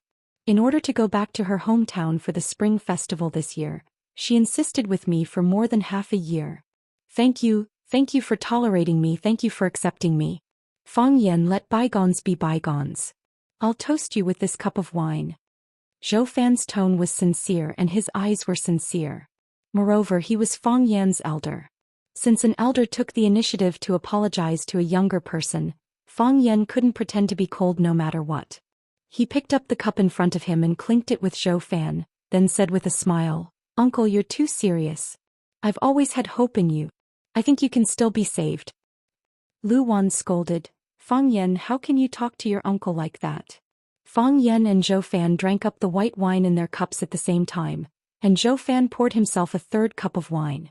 Feng Hui looked at Zhou Fan and said, "If there's anything good, you should say it slowly. If there's any good wine, you should drink it slowly. You said all the good words in one breath and drank all the good wine. Do you still want to talk? Do you still want to drink? Put the cup down and drink some soup to moisten your intestines first." Feng Yijing also persuaded him and said, "Old Zhou, take a rest first. Everyone understands your intention. Why are you in such a hurry?" Zhou Mingli came over to take the wine cup from his father's hand and said, "Dad, who do you want to toast this cup of wine to?" "I'll drink it for you." Zhou Fan pushed Zhou Mingli away and said with red eyes, "This cup of wine I toast everyone, to everyone here. I'll drink it first." After that, Zhou Fan drank up the white wine in the cup, put the cup on the table, picked up the meat soup in front of him and said, "This soup smells so good." The others looked at each other and also picked up the meat soup in front of them and drank it in small mouthfuls. After Zhou Fan's confession of love, the temperature of the soup dropped a little and it tasted just right. Crack, whoosh, whoosh, whoosh, whoosh, whoosh. Zhou Fan ran in the snow in a crooked manner and slipped on the hard ice several times. His body fell into the snow pit and his body was still sliding forward along the smooth ice and snow. Before his body stopped, he had tried hard to get up and run forward again. Every step he took seemed to exhaust all his strength. Running from the Feng clan to here had already exhausted his stamina. His breathing was ragged and his chest felt like it was being crushed by a huge rock. Every time his heart beat, he felt a dull pain. He hadn't exercised for a long time. The night was dark and windy and it was freezing cold. There was no bright moon in the sky, not even a star. Fortunately, there was a layer of snow on the ground which could light the way. Zhou Fan's glasses had fallen off, and the scene in front of him was a blur. He relied on his feelings and memories to run here. This was the place where he met the black-robed man. Come out, come out." Zhou Fan stood in the snow and shouted, "I've completed the mission, I've completed the mission." No one answered. Apart from startling a few forest birds which bounced off a few icicles, the icicles fell to the ground and broke into pieces. No human sounds could be heard. I've completed the mission, give me the antidote, give me the antidote. Whoosh! A black-robed man appeared behind Zhou Fan. Are you sure you've completed the mission? The black-robed man's extremely strange voice sounded. This was the most unpleasant voice Zhou Fan had ever heard. It was like talking with a mouth full of sand, or like the sound made by countless earthworms digging holes in the fertile soil. Yes, I've completed the mission. I've completed the mission. I poured the poison into the soup and they all drank the soup. Everyone drank a bowl, Zhou Fan shouted with a trembling voice. His upper and lower teeth were chattering violently. It was as if he was afraid of what he had just done, or as if he was naturally afraid of the black-robed man in front of him. Is that so? The black-robed man sneered. Then tell me, what are the symptoms of the people who drank the soup now? He would not believe anything Zhou Fan said, even if this man's life was in his hands, even if he could crush him to death at any time. It was like crushing a weak ant to death. Zhou Fan calmed down a little and his speech became more logical. He said, there are no symptoms. I saw them run out with the excuse of going to the toilet after drinking the soup. They have no symptoms. They're all fine, not dead. The black-robed man's voice sounded as if it came from hell. He said, of course they won't die. At least they won't die now. Because I gave you the soulless lure. It's a slow-acting poison. It will fuse with the blood, destroy the human body's hematopoietic function, corrode people's spiritual will and slowly turn normal people into waste. Finally, after 3 months they will die as if they have a chronic disease. This was swallow fort. How could they casually kill an entire family? However, if it was this kind of silent death, by the time they knew the truth, it would already be 3 months later. At that time, who could find traces of them being poisoned? Time was the best accomplice and it could cover up the key evidence left by the murderer. It's fine if it's an ordinary person, but for those who practice martial arts, the more profound their inner strength is, the more painful it is when they die. The black-robed man looked at Zhou Fan and said, fortunately, the Fong family are all martial arts practitioners.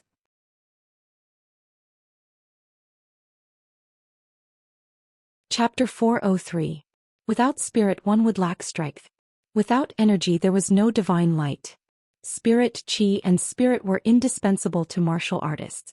The three depended on each other and promoted each other. Zhou Fan didn't know kung fu, nor did he know anything about inner force. However, he could tell from the name that the soulless attraction was obviously meant to attract people's souls. If a person lost his soul, it was equivalent to losing his essence, chi, and spirit.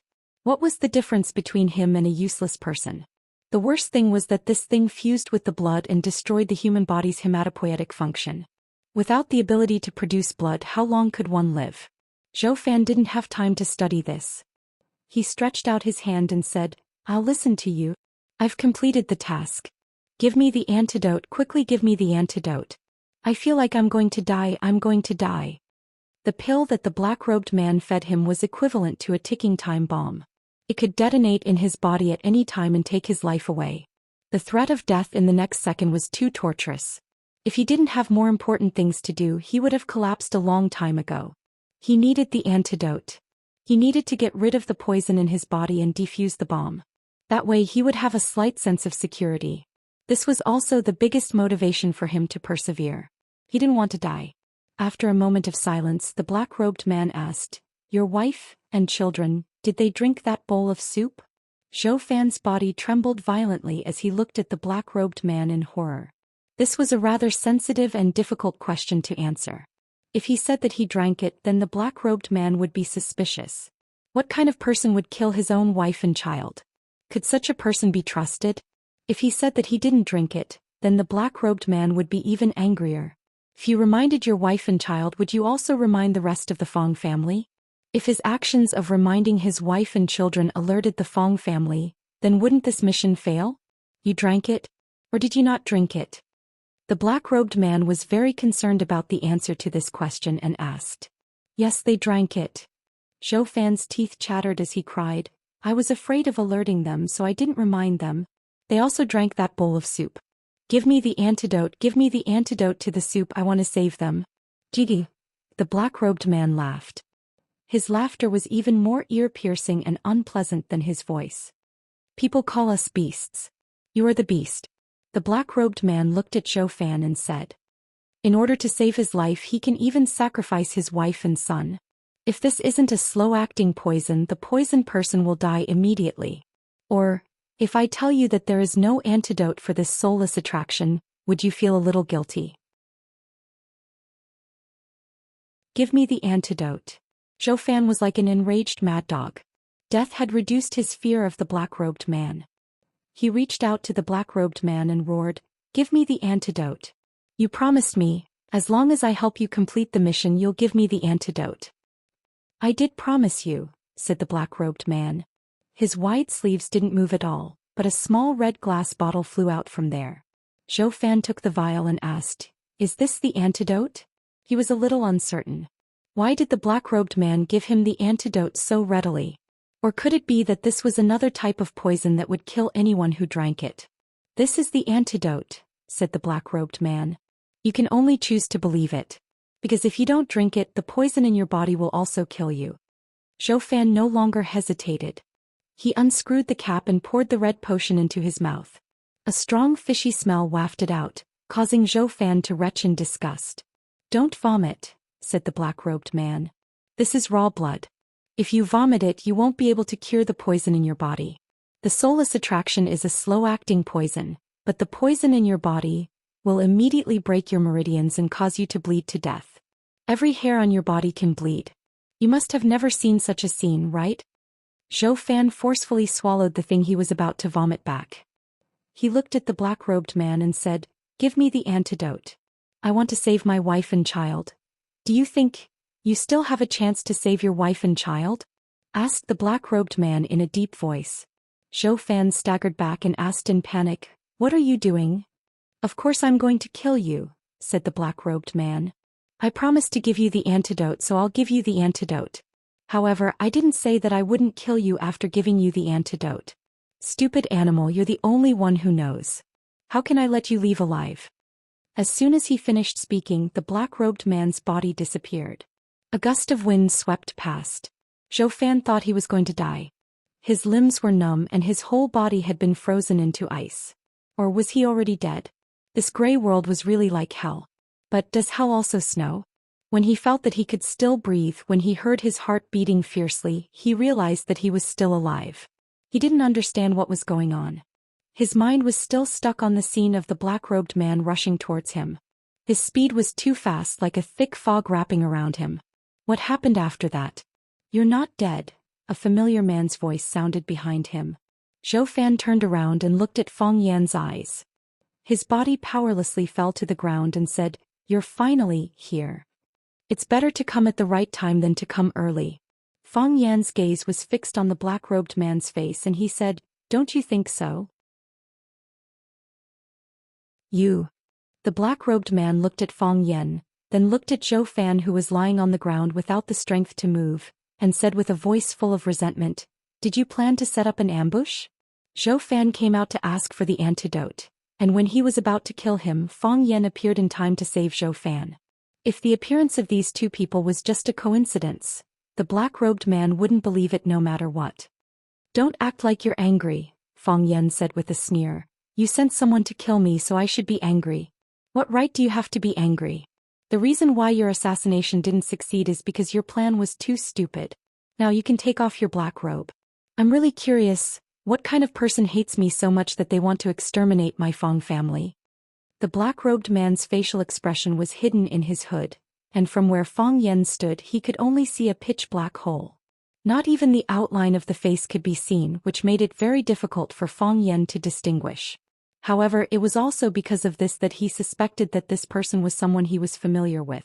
Otherwise, why would he dress up like a medieval wizard to hide his identity? The black-robed man sneered and said, "Since you're so curious, then come and take it off yourself." As the black-robed man spoke, he leaped up again. The wide black robe on his body spread out, and it was as if a black wall had appeared in front of Feng Yan out of thin air. Feng Yan was not afraid of the unknown darkness, and with a tap of his toes he charged toward the black wall. Before he got close, a powerful qi was released. Feng Yan's body soared into the air like a crane, and his movements were as smooth as flowing water.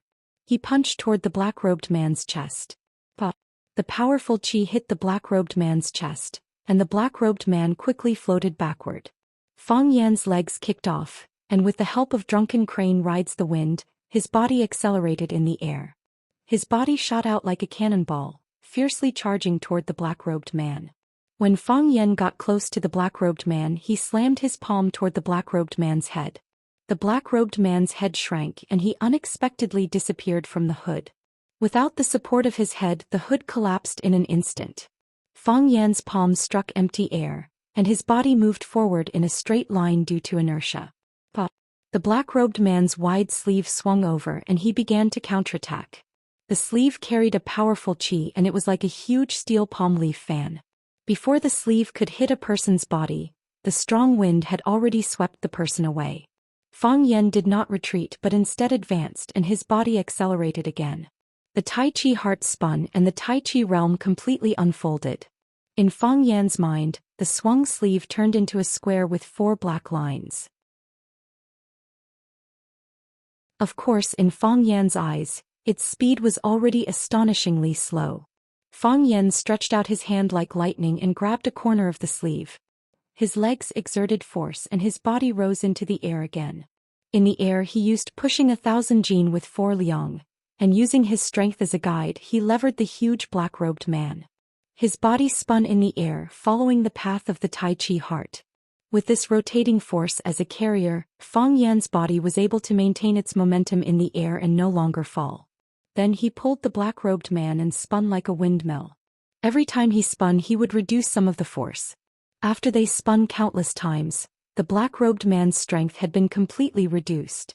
Fang Yan dragged the black-robed man to the ground. He knew that the black-robed man had become a lamb waiting to be slaughtered. He wanted to tear apart his black robe, take off his black hat and finally cover him with the white cloth that represented death. He hated the black-robed man to the core. Rip! A crisp sound was heard. The sleeve in Fang Yan's hand could not withstand the pull of gravity and suddenly broke. Fang Yan reacted quickly and punched the black-robed man's head. He was never a picky person. In his opinion, he could first see the black-robed man's true face and then smash his head, or he could first smash his head and then see the black-robed man's true face. Perhaps at that time he would no longer be able to see clearly. Who cared? Bam! Fang Yan's fist landed solidly on the black robe. Unfortunately, it was only the black robe and not the black-robed man's body. The black-robed man actually used the black robe as a disguise, and played a clever trick of a cicada shedding its carapace. He slid down from the bottom of the black robe. Earlier, Fang Yan landed on the ground, and then swung his right hand and a blood-red thread shot towards Zhou Xian who was lying on the ground.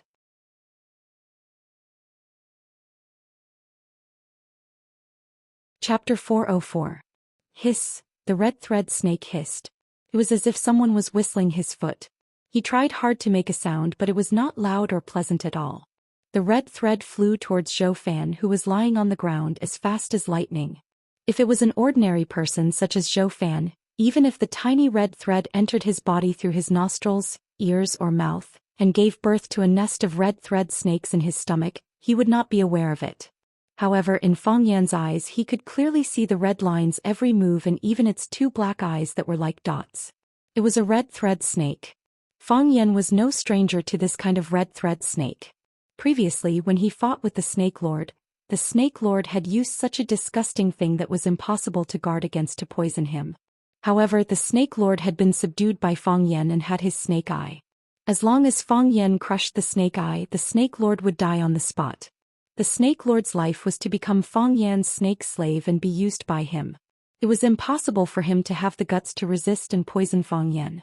Of course, there was also the possibility that the Snake Lord wanted to poison Fang Yan's family to death and then take away his snake eye from Fang Yan. However, Fang Yan knew that this person was not the Snake Lord. At first contact he knew that this person was not the Snake Lord. There were many senses in the human body. Fang Yan was quite confident in his combat sense. Zhou Xian was lying on the snow silently. After a day and a night of suffering, his physical strength had been exhausted. He had just experienced a life and death crisis.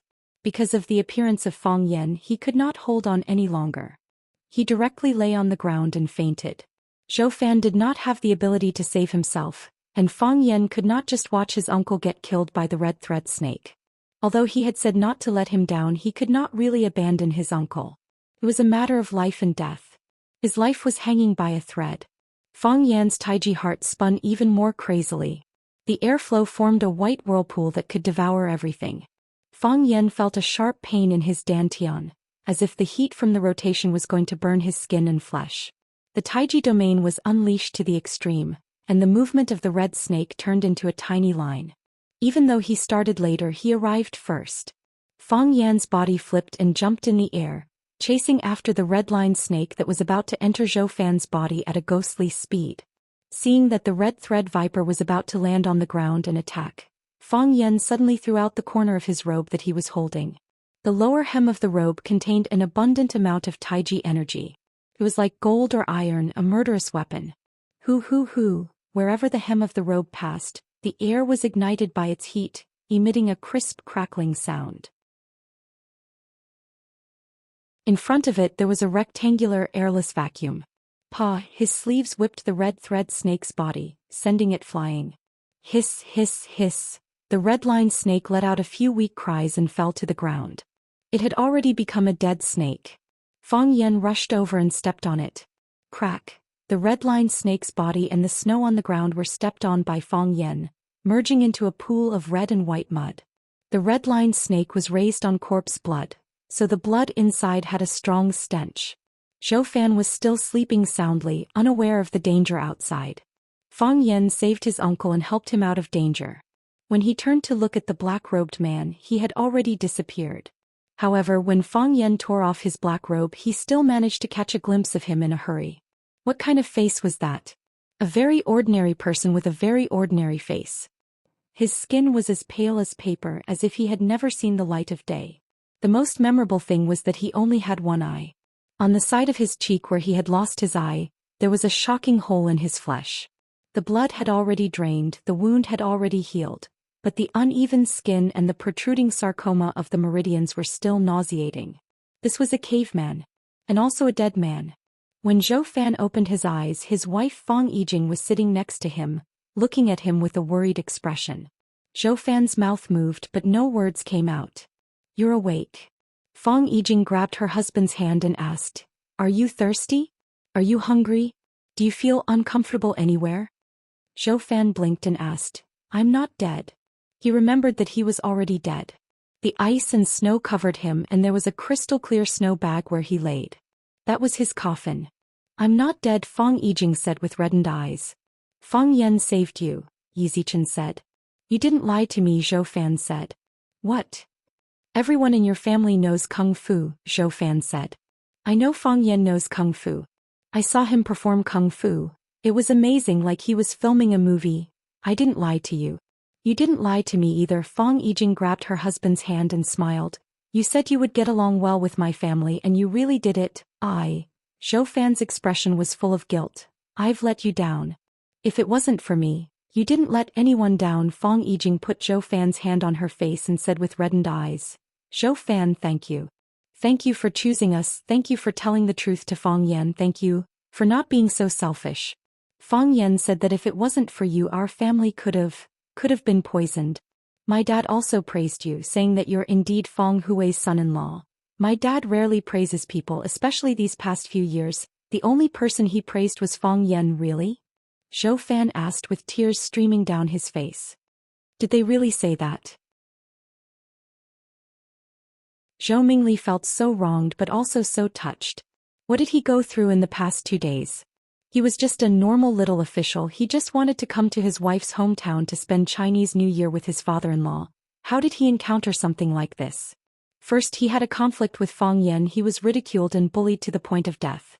He just wanted to go out for a walk, but he met a black-cloaked man who fed him a poison, then gave him a bottle of potion and told him to poison his father-in-law's family. Did he die? Or did his father-in-law's family die? This wasn't a problem, this was a King world-class problem. He hesitated for a long time. He didn't even report what happened to him to the Fang family immediately. For a period of time he was really considering how to poison the soup pot. Of course he failed. His strange behavior was already noticed by Fang Yan. He knew that he was a selfish person and also knew that he was the sinner of the Fong family. He felt that neither his wife nor the Fong family would forgive him. Fortunately, it was all over now. He was still alive and so was his father-in-law's family. Moreover, he who had never been recognized by them actually received their praise. Was this the sweet after the bitter? It's true. They're discussing something outside, you'll know when you go out. Fang Yijing also nodded with tears on her face. I'm not going out, Zhou Xian said. He reached out and hugged his wife, saying, I just want to be alone with you for a while. The Fong family's living room. The children were all taken to their rooms to sleep by their mother. Only Fong Hui, Fong Yixing, Fong Hao, Zhao Qingxin, and the junior Fong Yan were left in the living room. Luan also went out after making tea for everyone. She knew that the men of the Fong family had something very important to discuss today. She didn't know until now that what she thought was a peaceful New Year's Eve dinner was actually hiding such a dangerous thing.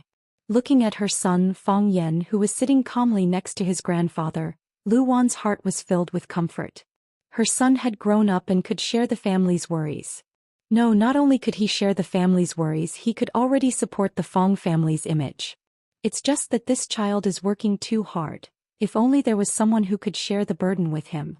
Lu Wan thought to herself that it was time to arrange a marriage for Fong Yan. Fong Yan still didn't know about his mother's evil thoughts. He said, this is a ruthless move, but also unexpected. They're trying to get rid of our entire family without making a sound. Fortunately, they chose the wrong chess piece. They chose Zhou Fan to carry out this plan. However, no matter how much Zhou Fan hated the Fong family and how much he hated Fong Yan, he didn't have the intention to eliminate the entire Fong family. They asked Uncle to poison the soup pot to kill us, his wife and his child. As long as you're a man, you'll have a little bit of resistance, right? Uncle said that the mission was completed, so they killed Uncle's wife and child. After understanding Uncle's choice, they were extremely angry, feeling that Uncle had lied to them. Our opponent is not only a psychopath but also a psychopath, right? Just like what Fong Yan said, when faced with the decision to poison his wife, child and all of his wife's family, anyone would feel uneasy. Zhou Fan was a selfish and timid person. However, this didn't mean that he had completely lost his humanity. He was hostile to the Fong family and hated Fong Yan, but it was only because of the bad feeling in his heart and a few words that he said. If he wanted the Fong family to fight and kill, he wouldn't be able to do such a thing. After he got the antidote, he came back like a stray dog. His strange behavior was hidden from his wife, Fong Yijing, and many people in the Fong family, but it couldn't be hidden from Fong Yan. Under Fong Yan's pressure, he finally confessed to Fong Yan everything that had happened to him. Fong Yan was shocked after hearing it, but he signaled Zhou Fan to keep quiet and beat him at his own game. The medicine that Zhou Fan threw into the soup pot was not the soulless lure, but a tonic called Lingji that Fong Yan gave him. Putting it into the soup pot wouldn't be harmful to the human body, and it could even be beneficial.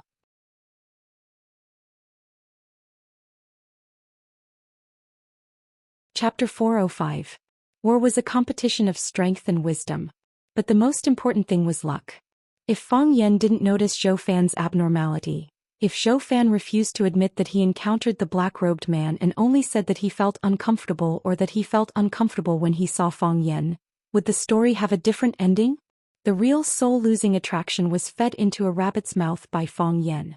The rabbit didn't die immediately after eating the soul-losing attraction, and it didn't look any different from before it ate the medicine. Fong Yan understood that the other party had put in a slow-acting poison. Seeing that the rabbit didn't eat, Zhou Fan asked Fong Yan if it was a prank. Fong Yan didn't believe it was a prank. After so many life-and-death hunts, he knew that those people outside were far more vicious than he could imagine. There was nothing they couldn't do. For a sensitive place like Swallow Fort, they could only use a slow-acting poison if they wanted to make such a big move. If the Fong family died tragically on New Year's Eve, the impact of this event would be too great. It wasn't something that ordinary people could suppress. No one dared to suppress it.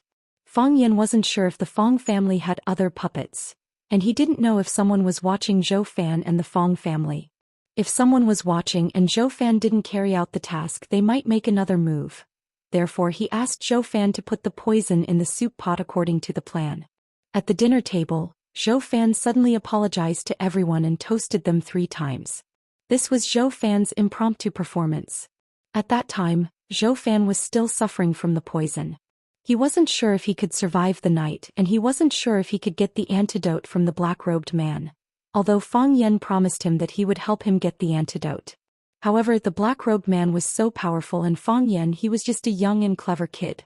In the hearts of ordinary people, bad guys were always more ferocious and terrifying than good guys. Zhou Fan apologized to everyone for his behavior for so many years. Fang Yen was worried that he would mess up the show.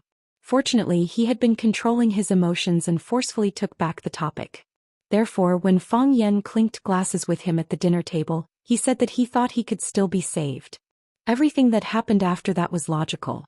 Zhou Fan's acting skills were off the charts. After everyone finished their soup, he used the excuse of going to the bathroom and ran into the wilderness.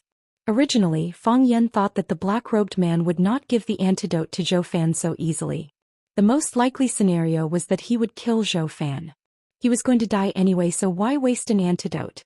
It turned out that bad people also had a side of them that kept their promises.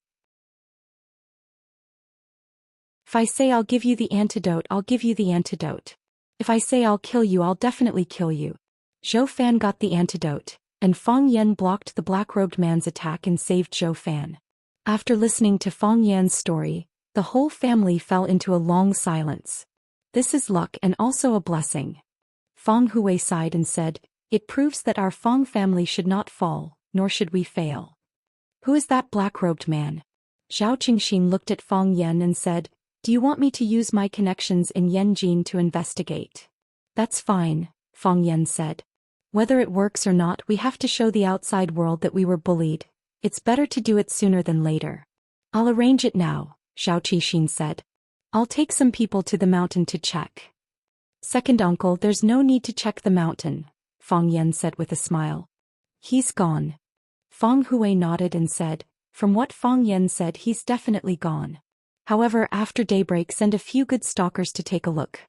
Maybe they can find some clues." "Got it," Zhao Qingxin agreed and went to the yard to make a call. Obviously, he was going to use the Zhao family's power in Yanjin. "We have to find out who he is." Fang Hao's face was full of murderous intent. "We didn't poison him this time, but what about next time? What about the next time? It's really hard to eat and sleep with an enemy like him." Fang Hui nodded and said, "What Fang Hao said makes sense. Our Fang family doesn't bully others, but we can't let others bully us for no reason. If we get slapped, we'll take it. If we get slapped a second time, we should at least ask why, right?"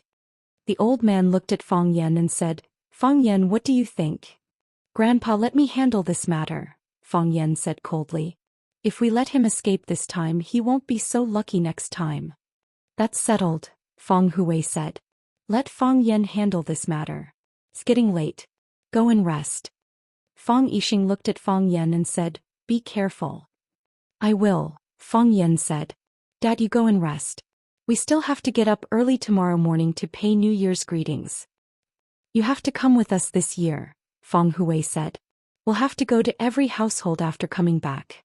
Those who helped us before go and kowtow to their elders. Those who bullied us before practice with their juniors. Don't hide at home like a coward." Fang Yen smiled bitterly and said, "Isn't this bullying?" "What do you mean by bullying?" "This is showing off our strength," Fang Hui said coldly. "The country also conducts military exercises from time to time. What's wrong with showing off our strength?" New Year's Eve was also the golden time to say goodbye to the old and welcome the new. Before midnight, Fang Yan's phone began to ring. Most of them were from Rosefinch secondary students and colleagues in the office. Zhu Jian and Li Mingqiang, who thought they were close to Fang Yen, called him personally. Zhu Jian's call was relatively simple. He only asked when Fang Yen would return to Huaqing and asked Fang Yen to go to his house for a meal and a drink. Fang Yen told them in advance that he would return to Yanjing for the Spring Festival. They didn't contact Fang Yen during the holiday. Fang Yen said he would return after the Spring Festival, so Zhu Jian said to go to his house for a drink on the 14th of the first lunar month. He was worried that Fang Yen would have an appointment on the 15th, and the 16th was the day school reopened. Of course, the third-year students would start school on the 9th of the first lunar month, and their studies would be more arduous. Li Mingqiang's call was much more intimate and polite. He also asked where Fang Yan's home was in Yanjing. He planned to go to Yanjing after the spring festival, mainly to bring his family and children on a trip. He also wanted to visit Fang Yan's and Fang Yan's parents and elders at the same time. He said that it was a courtesy that he should perform. Fang Yan declined again and again. Only then did Li Mingqiang give up on the idea of going to Yanjing to visit Fang Yan for the spring festival. One of the school's vice principals was not feeling well. He had said before the spring festival that he would be retiring early this year. There were many people eyeing that position, and Li Mingqiang was the most powerful competitor. There were 3 people who could decide that position. The school board member Lu Chaoge, the current principal Zhang Xiaofeng, and the shadow principal Fang Yan. Li Mingqiang knew that if he had Fang Yan, he would have the votes of the school board member and the shadow principal. Even if Zhang Xiaofeng objected, it would be useless. Unfortunately, Fang Yan had already communicated with Zhang Xiaofeng and made other arrangements for this position. Mr. Fang, Happy New Year. The person who secretly likes you. An unknown number sent such a message. Fang Yan thought of something and immediately dialed that number. The call went through, but it was an impatient boy's voice. Who are you? Who are you looking for? Fang Yan hesitated for a few seconds and took the initiative to hang up. Since the other party didn't want to expose himself, there was no need for him to probe aggressively. At such an age, who didn't have a crush that sounded exciting but was actually sad and pitiful? There was a joke on the internet. It said that you might not remember who sent you a message during the spring festival, but you would remember clearly who didn't send you a message. As time went by, it was getting closer to midnight. Fang Yan's phone was getting more and more busy. Fang Yingying and Fang Haohen stayed by Fang Yan's side. Seeing that Fang Yan was busy answering messages and answering phone calls, the 2 of them felt a little sad when they looked at the phone in their hands. They waited for a long time, but there was not a single message or phone call. On such a special night, they were like orphans forgotten by the world. Ding! The phone in Fang Yingying's hand finally rang. Fang Yingying was so excited that the fat on his face kept shaking. While Fang Yan was drinking water, he said very discontentedly, I don't know who sent me a message to wish me well. I hate this kind of cheap blessing method the most. They are not even willing to write a blessing, and the blessing message is copied and forwarded. 8,000 people out of 10,000 receive the same message. It's a waste of money. Fang Yingying opened his message in front of Fang Yan. There was only one message in the empty inbox, and the name of the message was so familiar. Fang Family Hero. Fang Yingying was stunned for half a second and wanted to quickly hide the phone. Open it and see. Fang Yan held the teacup and said, Let's see what Fang Haohen said to you. There's no need for that, right? Fang Yingying said with a bitter face. It's possible that Fang Haohen wrote a love poem to some girl, but this idiot accidentally chose the wrong recipient and sent it to me. Love poem? Fang Yan's heart of gossip was burning, and it was even more ferocious than the spinning of the heart of Tai Chi. Open it and see. Otherwise I'll do it myself. Fang Haohen shook his head vigorously, signaling Fang Yingying not to open the message. What are you shaking for? Do you think you're a roly-poly doll? Fang Yingying said angrily. The 2 of us are sitting together and the straight line distance is less than 2 meters. What can't we say directly? You just have to waste a message fee. Fang Haohen still shook his head, and he shook even more violently. Open it. Fang Yan's curiosity was aroused, and he said to Fang Yingying. Fang Yingying had no choice but to take out his phone and open the message sent by Fang Haohen. Fang Yingying, Happy New Year. You also quickly send me a blessing message. Don't let Junior Marshal Uncle see it. Remember.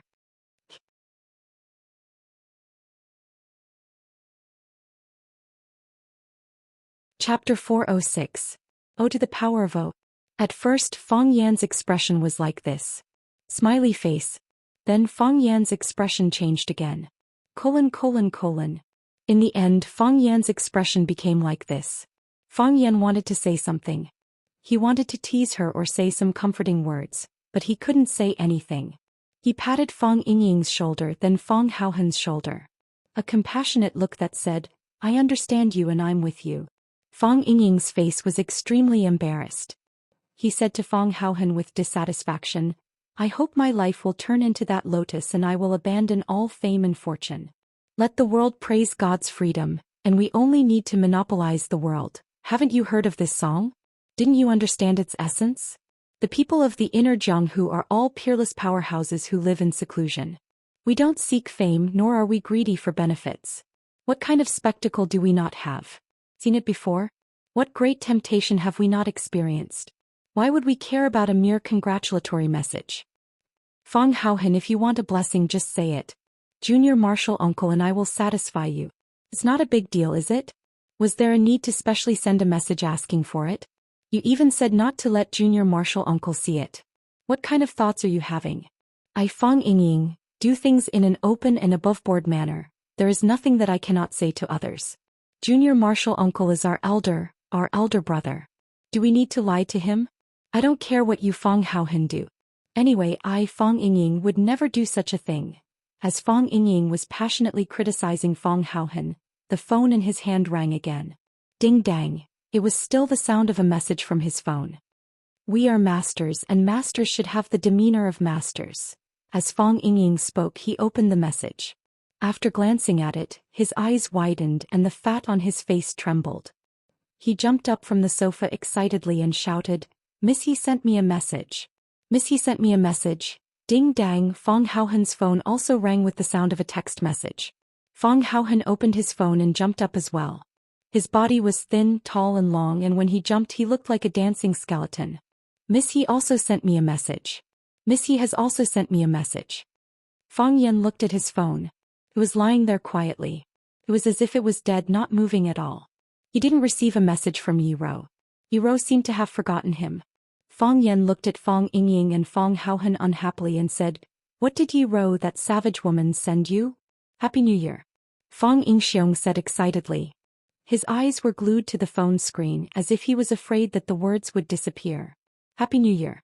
Only 4 simple words, which was indeed in line with Yi Rou's style. If she said a lot of nonsense she wouldn't be Yi Rou. What about you? Fang Yan looked at Fang Haohen and asked. Happy New Year too, Fang Haohen said. Miss, he also wishes me a Happy New Year. Fang Yan sneered and said, The same blessing must be copied and pasted. Impossible. Fang Yingying and Fang Haohen denied at the same time. Why is it impossible? Fang Yingxiong and Fang Haohen looked at each other. The two of them put their phones together and studied it carefully. Happy New Year. It was all the same words. Suddenly, Fang Haohen shouted as if he had discovered a new continent. It's not a copy and paste. It must not be a copy and paste. Miss Yi wrote the blessing for me and Hero herself. Look, there is a sentence after my Happy New Year, and there is an exclamation mark after Hero's Happy New Year. Fang Yingying looked at Fang Yan and said, By the way, Junior Marshal Uncle, Miss Yi must have sent you a message a long time ago, right? What did she say to you? Fang Yan didn't bother to look at their complacent faces. He went to the yard and called some people. He received a lot of congratulatory messages, but some people had to be called by him personally. For example, his maternal grandparents, the principal of Rosefinch, Zhang Xiaofeng, and the principal of Ivy League High, Zhong Dei, and other elders needed Fang Yan to take the initiative to call them. Fang Yan called his grandpa and grandma first. His grandma greeted the whole family patiently and then gave the phone to his grandpa. His grandpa just asked him if he would come to Huaqing next year and when he would come to Huaqing. After getting Fang Yan's reply, he hung up the phone. Principal Zhang Xiaofeng was watching the Spring Festival Gala with his wife. He simply said a few words to Fang Yan, confirmed Fang Yan's return date after the New Year and hung up. Zhong Dei was still drinking with his family. He was very surprised to receive Fang Yan's call. He laughed and invited Fang Yan for a drink after the New Year. After Fang Yan finished these calls, he was about to go back to his room when he saw fireworks exploding in the distant sky. The colorful fireworks lit up the night sky, making the sky above Swallow Dock glitter with red light. Looked more gorgeous and dazzling than usual. Then more fireworks soared into the sky. The flowers bloomed and the sky was lively like a fireworks show. Swallow Dock didn't have the custom of setting off fireworks. These fireworks were set off in Yanjing City or other villages around Yanjing City. Fang Yan stood in the yard and watched the fireworks for a while. Suddenly he thought of a woman who was as gorgeous as fireworks but lonely. He dialed the number and it took a while for the phone to be picked up. Fang Yan. The woman's crisp and cold voice came from the phone. It's me, Fang Yan said with a smile. What are you doing? Why did you take so long to pick up? I just took a shower, the woman said. When I came out, I saw my phone was ringing, so I picked up late. Taking a shower? Fang Yan imagined the image of Lu Chaoga taking off her clothes and taking a red wine bath. His handsome face suddenly turned red. These women, Fang Yan thought angrily. Every word they say carries some kind of obscure hint. If you're not careful, you'll fall into their trap. Have you had dinner? Fang Yan asked. Yes, I have. Lu Xiaoga's voice became gentler. After coming back from the company, I fried myself a steak and drank a bottle of red wine. I'm about to take a shower and read a book before going to bed. I don't have the habit of watching the Spring Festival Gala. I don't have the habit of watching the Spring Festival Gala either, Fang Yan said with a smile.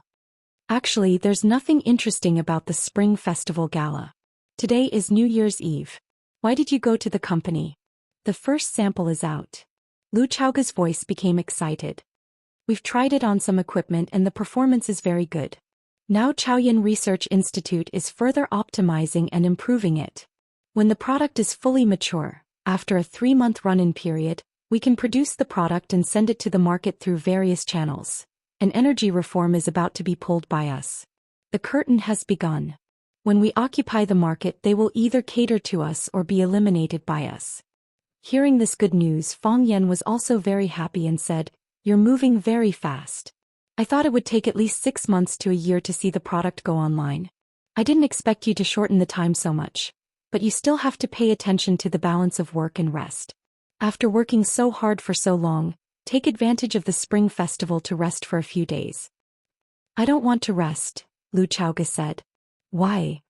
Because, if you rest you don't know what to do. Fang Yan was silent. The other end of the phone stopped talking. Yes, if you rest you don't know what to do. It was the Spring Festival now, and today was New Year's Eve.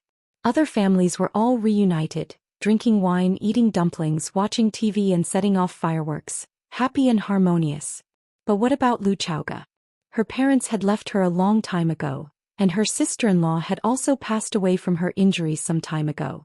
In this world she no longer had any relatives. All she had were those enemies who were like wolves and tigers. Their blood-red eyes stared fiercely at Lu Chaoga, coveting this soft woman who held the treasure in her hand. As long as they were not careful, they would be devoured by them until not even their bones were left. Even now, during the second they were talking, there were probably many people hiding in the dark who wanted to take her life or take away the Rubik's Cube technology, right? The ancients said that one must brave the dragon's pool and the tiger's den. However, because of absolute wall, Lu Chaoga was in the dragon's pool and the tiger's den every second of every day, right? When he was not there, watching was too dangerous for that woman. I'm inviting you now. Next year you must come back with me for the Spring Festival, Fang Yan said seriously. Hey. I promise you. Lu Chaoga laughed softly. Even on the other end of the phone, Fang Yan could hear her clear and melodious laughter. Pa, a firework bloomed beside his ear. Fang Yan looked up at the sky above him. The place where the firework was set off was very far away from him. Someone is setting off fireworks in the neighborhood, Lu Chaoga said faintly. What beautiful fireworks. Fang Yan finally understood that someone was setting off fireworks on Lu Chaoga's side.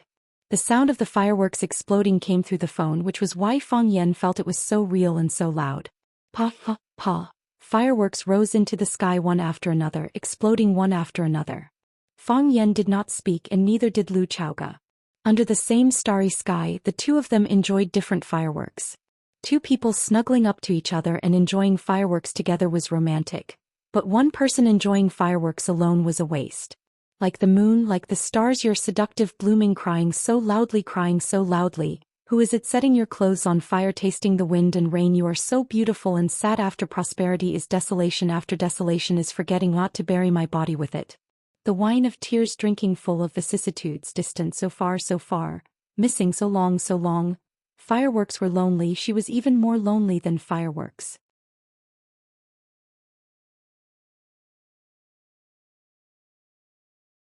Chapter 407.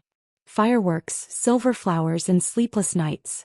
The sound of fireworks and firecrackers didn't stop. Because it was close to midnight, they were getting more and more frequent in the starry sky where Fang Yan was and thousands of miles away. Lu Chaoga didn't speak again and neither did Fang Yan. Lu Chaoga was focused on watching the fireworks and Fang Yan was watching the fireworks with her on the other end of the phone. At this time, words had become a superfluous and inappropriate way of communication. She was really lonely during the festival alone, so he accompanied her on the phone. For him, he could only do this much. For her, this was enough. Time passed by and the fireworks were set off one after another. They wanted to continue like this.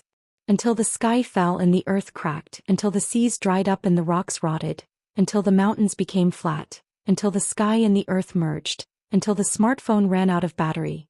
Yes, just as Fang Yan thought that they were going to continue in this wonderful state for a long time, the phone placed by his ear began to heat up, and there was a beep beep beep sound of battery alarm. According to Fang Yan's experience, he knew that the phone's battery was about to run out. The battery life of today's smartphones was too short. When their new energy technology, the Rubik's Cube, was popularized, this problem could be solved.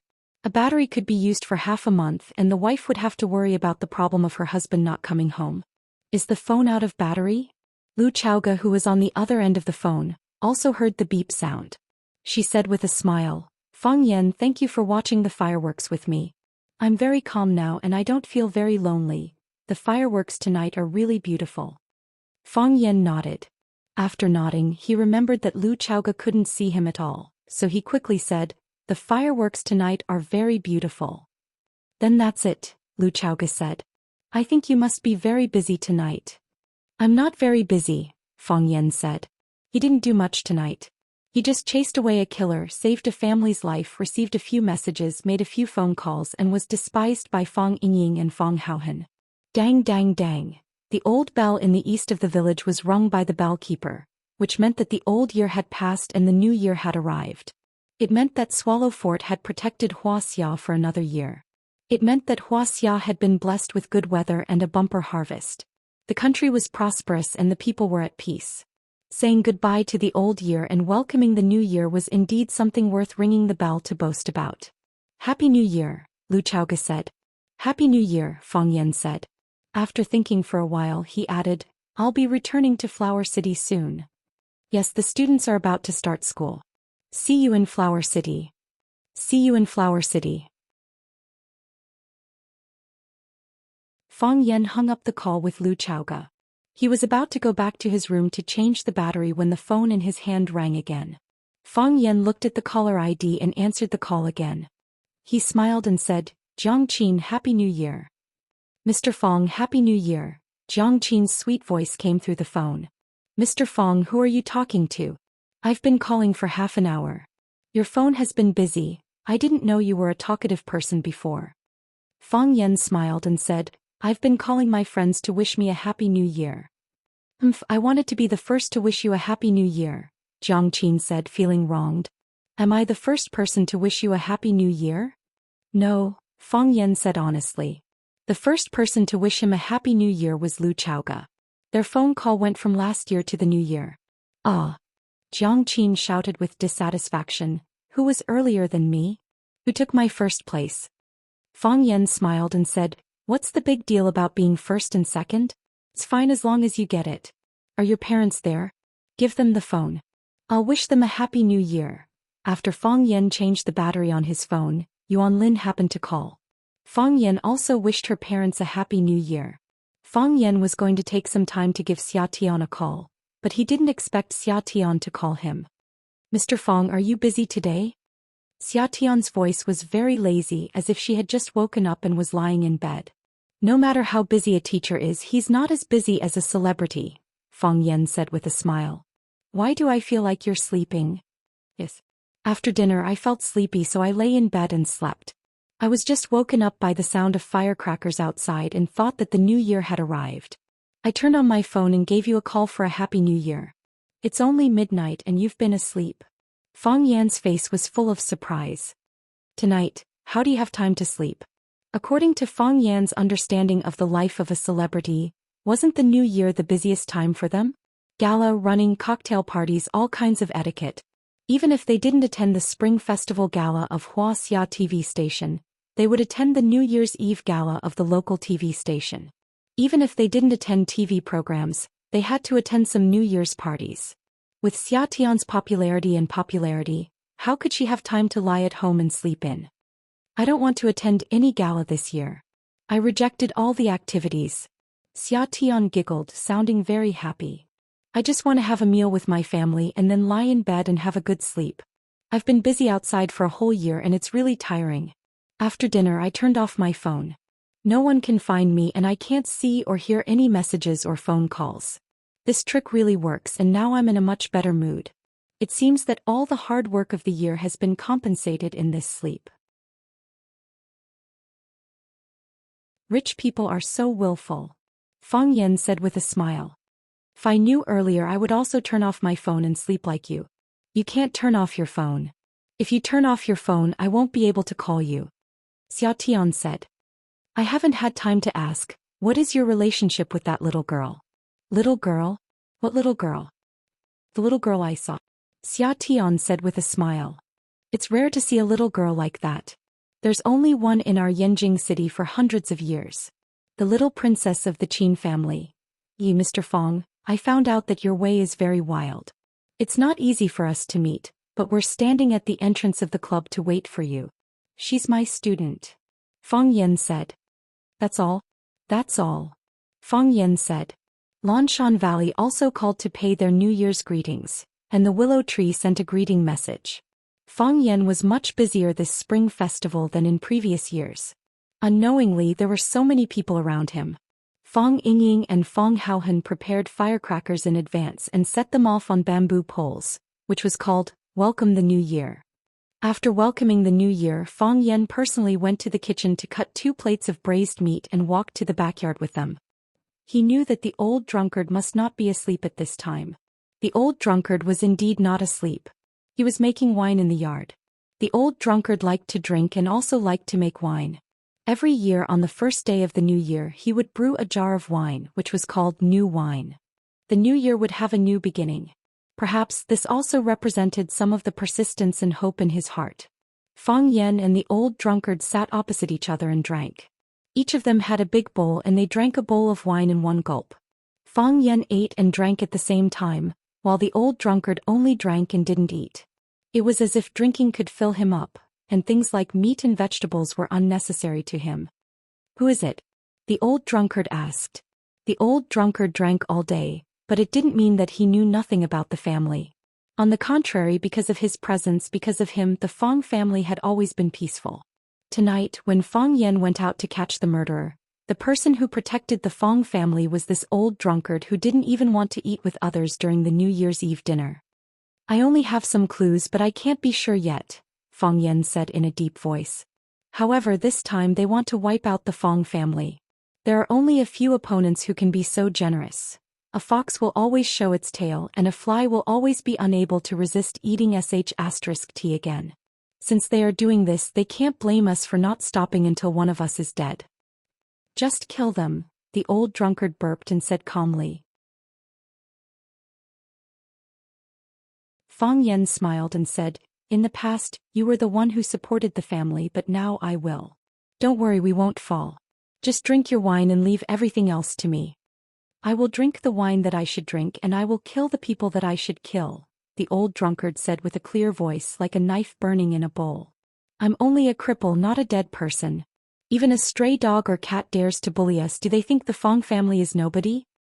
You're not a cripple, it's just that your meridians. The old drunkard cut off Fang Yan and said, There was a climber who was good at climbing the mountain, but when he was about to reach the top he was kicked down. No matter how hard that person tried, they would only be able to climb to the middle of the mountain. Can you still say that person is good at climbing? Fang Yan's eyes were filled with fighting spirit, saying, So, I made a decision. The old drunkard looked at Fang Yan with a burning gaze, waiting for him to continue. I want to challenge Dragon God Wuxia, Fang Yan said very seriously.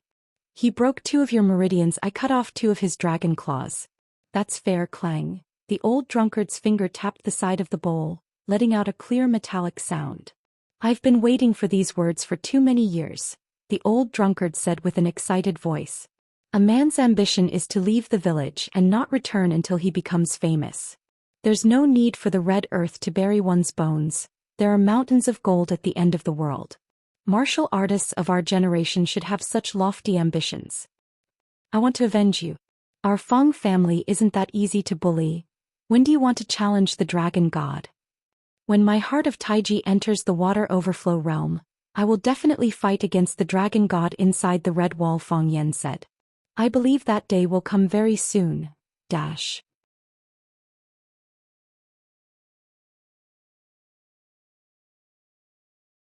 Chapter 408. It was the first day of the new year. According to the customs of the north, every year on the first day of the new year, one had to go to the houses of the villagers to celebrate the new year. They first went to the most senior in the village, then to the oldest, then to their relatives, friends, neighbors and companions. In the past it was always Feng Yixing who represented the Feng family to visit each house. Some people would comfort him, some would tease him and some would even drag him to spar with him. Everyone knew that Feng Yixing didn't like martial arts and abandoned martial arts to pursue literature. Wasn't it insulting to ask Feng Yixing to spar with him? Feng Yixing could only refuse again and then let others laugh at him for a while. The Feng family's reputation gradually declined. This year Feng Hui asked Feng Yan to accompany Feng Yixing to celebrate the new year. Since the old man had spoken, Feng Yan couldn't disobey. He could only wake up early and put on the green robe and 1,000-soled cloth boots that his mother had prepared for him in advance. The boots were made in an antique style to prevent the deep snow from pouring into the shoes and soaking his socks. Feng Yixing still wore simple round cloth shoes. As the head of the family, he had to have the air of a refined elder. He had to endure the cold. This was what it meant to be graceful and not warm. The most respected person in Swallow Dock was the teacher. Everyone in Swallow Dock had to go and pay their New Year's greetings to him. The Yi family was known as the #1 family in Swallow Dock, so they had to send a representative to celebrate the new year with the teacher. Feng Yan held the gift box and followed behind Feng Yixing. The father and son treaded through the snow toward the teacher's small house. When the father and son walked over, there were already many people ahead of them. The teacher finally took off his grayish-brown leather coat and changed into a silver-white tang suit. He sat upright on the mahogany chair in the living room, receiving the kowtows of the young people and children. There were also some middle-aged people who knelt down and kowtowed, but most of them bowed at the waist. After the children finished kowtowing, they presented the gift box in their hands. Bai Xiu, who was standing next to the teacher, took the gift box. The teacher reached out to touch the child's head and said, "You can go to the family school for enlightenment." And so the child kowtowed again. The child's parents also expressed their gratitude happily. Some of the children who were already studying in the family school would also send gifts. The teacher patted the student's head and said, "You're clever enough, but you lack patience.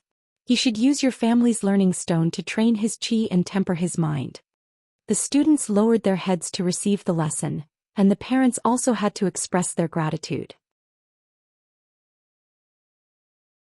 All the uninitiated children in Swallow Dock had to be approved by the teachers to enter the school, and the students who were already studying would receive the teacher's comments, pointing out their strengths and weaknesses, and pointing out solutions to problems. Feng Yan and Feng Yixing stood outside the house. The weather was freezing, but the father and son did not feel cold at all. Feng Yan looked at the growing queue and said with a smile, "Sir, isn't this a monopoly in the industry? Our Swallow Dock only has one family school and all children of the right age have to go to school with his permission. This job of his is a guaranteed income." Feng Yixing glanced at Feng Yan sternly and said, "Don't talk nonsense. Mr. is wholeheartedly devoted to the public. What is a gift worth? In my opinion, we should come and thank you on every festival." Feng Yan was helpless. His father was too old-fashioned. He was just joking when he was bored. Not only his father but many people in Swallow Dock had developed this habit of being old-fashioned. This was also the reason why Mr. always emphasized that every family should send out some talented children. This was also the reason why Lu Daoling wanted to bring out some outstanding young people. Only with a big vision could one have a big heart and big vision. It was not a good thing for Swallow Dock to close its doors, and many things outside were also the best. Take the best and discard the dregs. This was the situation that Swallow Dock needed to change the most. Feng Yan understood, so he went out. Feng Yixing might also understand, but character could not be developed overnight. Instead, he was led forward by the old rules of the village and was not willing to make new changes. Finally, it was the father and son's turn. Feng Yixing and Feng Yan both knelt down and kowtowed to Mr. seriously. After Fang Yixing said some auspicious words on behalf of the Fang family, Fang Yan handed over the gift box in his hand. Mr. looked at Fang Yan with a smile and said, "You are too slippery. Usually I can't get you to kowtow." Fang Yan felt wronged and said, "Mister, you have wronged me. When do I not come to kowtow to you during Chinese New Year? I kowtowed just now. If you think it is too little, I can kowtow a few more for you."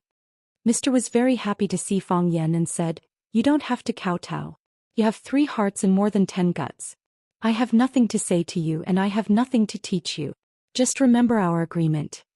Fang Yan nodded seriously and said, "Mister, I remember." Mr. looked at Fang Yixing and said, "Yixing has a good son." Fang Yixing's face was flushed and he thanked him repeatedly. From the beginning to the end, Mr. never mentioned the sword that he lost. If Mr. didn't mention it, Fang Yan wouldn't take the initiative to mention it. Both of them pretended that it had never happened. Bai Xiu looked at Fang Yan and everyone else with a gentle smile. After Fang Yan got up from the ground, he said to Bai Xiu, "If you are tired of standing, let me stand for you for a while." Bai Xiu refused indifferently and said, "If there is anything, I will do it. As your disciple, I naturally have to do my best." Fang Yan was helpless. Bai Xiu's words were equivalent to poking Fang Yan's sore spot. Bai Xiu was Mr.'s disciple but Fang Yan wasn't. Bai Xiu could be a teacher in the family school, but Fang Yan didn't have the chance to be a teacher there. Mr. taught Bai Xiu everything he had learned in his life, and Bai Xiu was Mr.'s successor. His words were above board and others really couldn't compete with him for this position. After leaving Mr.'s place, Fang Yixing took Fang Yan and rushed to the Yi family. The Yi family's ancestor was currently the oldest person in Swallow Dock, and the Yi family was also relatively close to the Fang family. With Fang Hui's secret instructions, Fang Yixing naturally wouldn't go against his father's wishes. When the Fang family's father and son arrived, Yi Fengxing, who looked like a giant Fua doll, was about to leave. He saw Fang Yan and said happily, "Why are you up so early?" "I was going to kowtow to your grandpa Fang after I'm done kowtowing to Mr. I was also forcefully pulled up," Fang Yan said with a smile. "I've already been to Mr., so I'm here to kowtow to the ancestor now." Actually, he said he was here to kowtow to the Yi family's ancestor, but the Yi family's ancestor wasn't very willing to see guests all these years. Therefore he was just going through the motions at the Yi family. "We just missed it," Yi Fengxing said regretfully. "Where's third uncle?" Third uncle rushed back to Yanjing after New Year's Eve dinner last night. "Today he's going overseas with the minister," Yi Fengxing said. Yi Daowen walked out the door and saw the Fang family's father and son. He said, "Yixing, Happy New Year. Fang Yan, Happy New Year. Big brother Yi, Happy New Year." Fang Yixing and Yi Daowen cupped their fists and bowed. "Uncle, I'm here to wish you a Happy New Year," Fang Yan said with a smile. "I wish you happiness as vast as the East Sea and longevity as long as the South Mountain." Yi Daowen waved his hand and said, "These words are for the ancestor to hear. The ancestor just said that you and your son should go directly to the warm pavilion. I won't entertain you guys, I still have to go congratulate Mr. Fang Yixing was overjoyed and said, "Big brother Yi, go do what you need to do. We'll go to the warm pavilion and kowtow to the ancestor." Thus, the two groups of people parted at the entrance of the courtyard. Fang Yixing was incomparably emotional and said to Fang Yan in a low voice, "This time I've benefited from you. In the past, when I came to kowtow to the ancestor during the spring festival, I've never entered the warm pavilion. Maybe the ancestor's mood is especially good this year," Fang Yan said with a smile. Fang Yixing looked at his son with a smile and didn't say anything. He thought to himself perhaps what his father said was really feasible. It was the attitude of the Yi brothers. "I'm afraid this is not going to be easy to pass." The father and son of the Fang family entered the warm pavilion. The Yi family's ancestor Yi Wenro and the servant girl sat on the warm kong and played cards. Fang Yixing was the first to kneel down and kowtow 3 times to the ancestor. He also said a lot of blessings. The father had already knelt down, how could the son stand? Fang Yan also quickly followed behind Fang Yixing and knelt down. When the father and son of the Fang family knelt down, Yi Wenro and the servant girl moved to the side. The father and son of the Fang family were kneeling to the ancestor, and the two of them could not accept it. All right, all of you get up. The ancestor squinted his eyes and smiled. All day long I've heard you guys talk about living longer than Mount Nanshan. Who can live longer than a mountain? Wouldn't that be a living fossil? Ancestor, some minds were emptied in 2 or 3 years. Fang Yan said. You've lived much longer than those mountains. The ancestor couldn't help but laugh. He pointed at Fang Yan and said, ever since he was young, this naughty monkey only knows how to make me happy. It's my fault for not disciplining him well. Ancestor, don't lower yourself to the level of these children. Fang Yixing smiled and apologized. He could also see that the ancestor wasn't really angry with Fang Yan. How can you control whether a child becomes a talent or not? That's taught. The ancestor said. Fang Yan is very good. Whether it's in our swallow fort or outside, he's a first-class talent. Last night when we were having dinner, third bro praised him a lot. The third brother that the ancestor mentioned was the third tiger of the Yi family's 3 tigers, Yi Daoling. Yi Daoling praised Fang Yan at dinner. First, he was indeed grateful for Fang Yan's help. Second, he wanted to encourage the Yi family's children to work hard and improve. No wonder when Fang Yan came in, he saw that the Yi family's people looked at him strangely. It was as if he stole their chicken to set up an ambush. But have you considered Fang Yan's feelings? From Fang Yan's point of view, Yi Daoling, this old fox, was drawing hatred for him.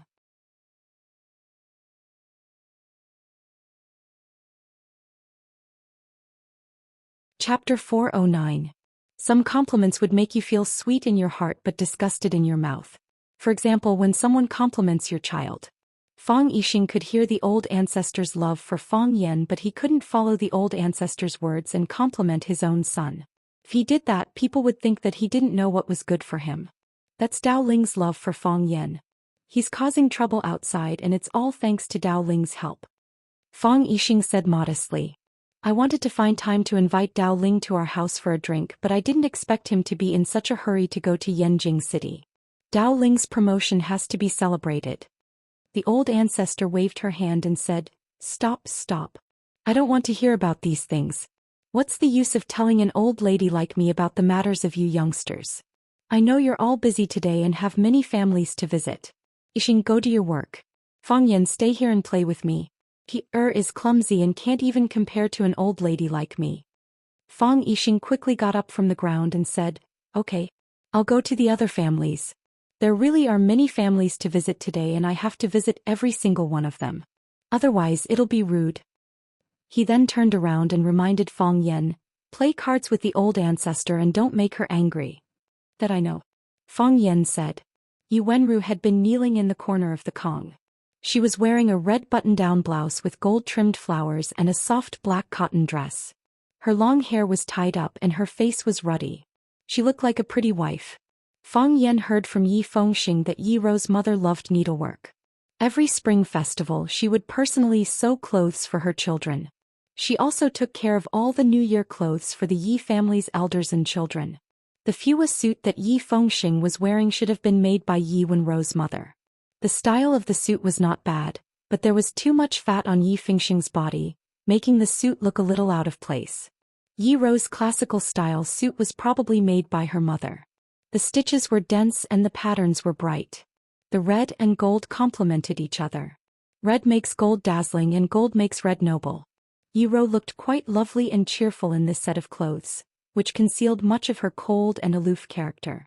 She was scolded by the old ancestor for being clumsy. She purposely pouted and said, I am stupid. Otherwise, why can I only be a maid for the old ancestor? If I was smart, I would have followed Miss to learn martial arts. The great ancestor reached out to pull Shear's mouth and said, You little girl, you're still not happy with my words. See if I don't tear your mouth off. Shear giggled and dodged. She said to Fang Yan, Why don't you take off your shoes and come up? Do you want me to take off your shoes for you?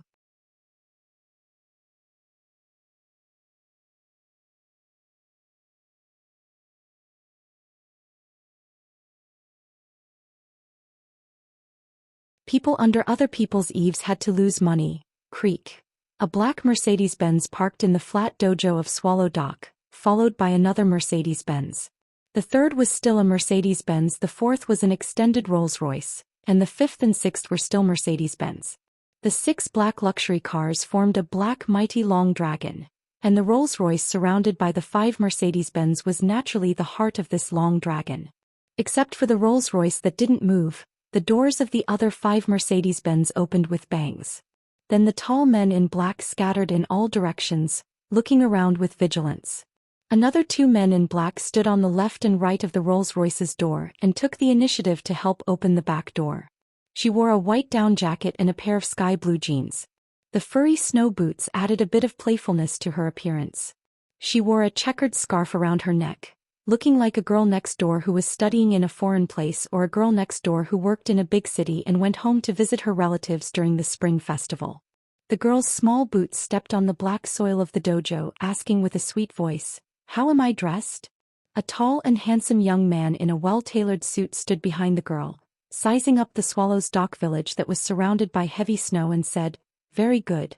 It meets your requirements. To make people feel close but not oppressive." The girl giggled and said, "When there's a sense of oppression there'll be a sense of distance. That's not good, miss. Is this really worth it?" The man couldn't help but ask. "You have everything.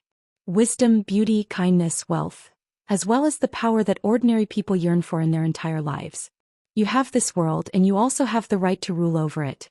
You should be standing proudly in the sky, coldly looking down on the living beings of this world. You've mixed yourself with the grass and trees, staining the bottom of your crystal shoes with mud. Don't you think that's a bit too much?" "He saved me," Xianxia replied. "Many people have saved you," the young man replied. He pointed at the black-clothed people around him, then at himself, saying, "They, including me, we've always been prepared to sacrifice ourselves to protect you." Xianxia went silent for a bit, then asked, "Mu-ing, do you know Zhang Ailing?" "I do," Mu-ing replied. "She wrote this on the back of Hu Lanqing's photo. In front of you I've become very very low to the point of being a speck of dust. But my heart likes it, a flower blooming from the dust." Xianxia's voice was light. "I really like this sentence. I feel that it's a true reflection of me.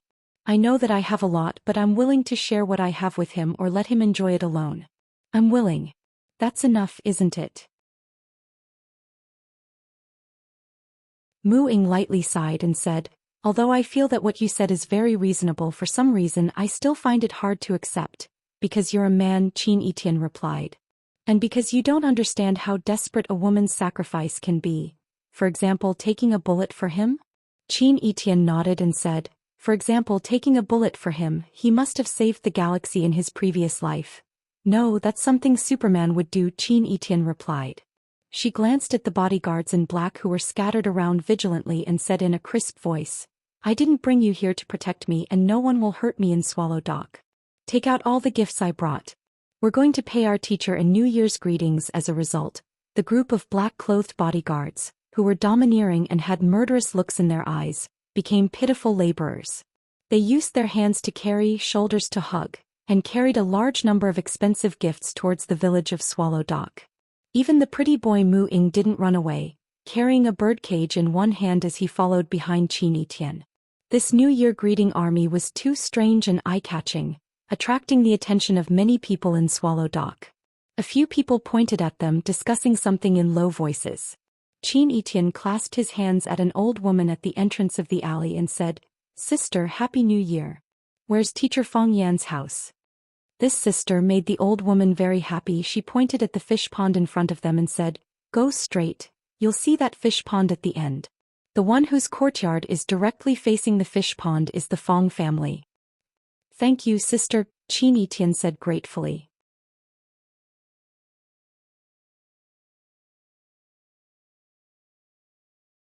Chapter 4:10. The arrival of Xianxia not only shocked the whole Swallow Dock, but also shocked all the people in the Fong family. Lu Wan was receiving guests in the living room. She heard from Fong Yingying that Fong Yan's student came to visit, so she came out to greet them politely. As soon as she walked out of the house, she saw a beautiful girl greeting her with a smile.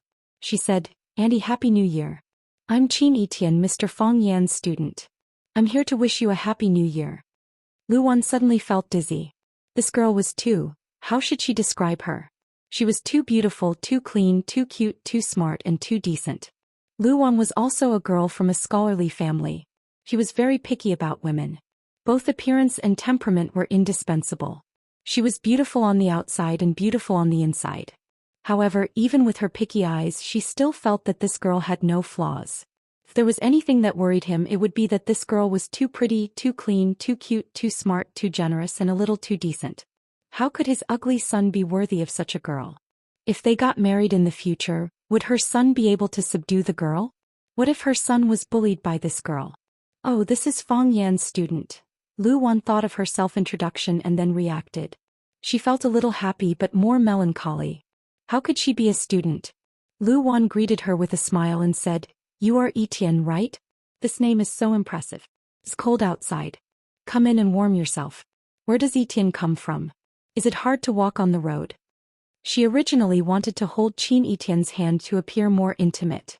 But she didn't know why this girl who looked simple always gave people a sense of oppression that kept people thousands of miles away. Her words and actions, her frown and her smile were so comfortable and natural, but this kind of comfort made people feel that she was unattainable. Lu Wan was also a woman who had seen the world, but she didn't understand why she had such a strange feeling for this young girl. "Auntie, I came from Yanjing. It's not far," Qin Etienne said with a smile. "It's very convenient." "How thoughtful of you. It's really an honor for Fang Yan to have a student like you." Lu Wan couldn't help belittling her son. "Come in and take a seat." He then commanded Fang Yingying and said, "Hero, quickly call Fang Yan. Tell him to come back quickly." "All right. I'll call Junior Marshal Uncle now." Fang Yingying nodded. Qin Etienne glanced at Eagle Mu beside him and said, "Let them bring the gifts in." Eagle Mu made a gesture, and a row of black-clothed men carrying large and small boxes walked towards the Fang family's courtyard. Not until then did Lu Wan know that there were so many people outside the yard. She looked at the scene with her eyes wide open and mouth agape, saying, "Young lady, this is not appropriate, right? We can't accept so many gifts from you." Lu Wan began to worry. What kind of person was this girl? Why did he bring so many helpers with him? Was she the daughter of a gangster? If she was a gangster, there was nothing to be afraid of. However, there was no trace of violence or hostility in her temperament and demeanor. It was obvious that she came from a rich family. Such a girl, Fang Yan, that silly boy, would be even less likely to marry her. Lu Wan sighed softly. It seemed that she had thought too much. Whenever he saw a beautiful girl, he couldn't help wanting her to be his daughter-in-law. How could it be so easy? Qin Etienne took Lu Wan's hand and said, "Auntie, you don't have to be so polite. Fang Yan is my teacher and he has helped me a lot. I came to pay a New Year's visit to Mr. Fang, so of course I should bring him a gift. How can I not bring gifts for your uncle and auntie if I bring gifts for your teacher? If others know, won't they say that I don't know etiquette? It's not appropriate. It's not appropriate." Lu Wan looked at the group of men in black walking past her and said anxiously, even if Fang Yan really helped this girl in her studies, she couldn't accept such an expensive gift. Fang Ying hung up Fang Yan's phone and eagerly took the birdcage from Mu Ying's hand. Mu Ying looked at him with a smile but didn't give him the gift. Fang Ying didn't force him. He went to the back and took a big wooden box from the hands of a man in black. Hearing the noise in the yard, Fang Yisan and his husband Fang Hao, Fang Yiling and her husband Zhao Qingxin, Fang Yijing and her husband Zhou Fan, Zhou Mingli, and a few children all ran out to see what was going on. Zhao Qingxin's Zhao family had a small business in Yanjing City. Seeing the row of men in black, he couldn't help but be surprised.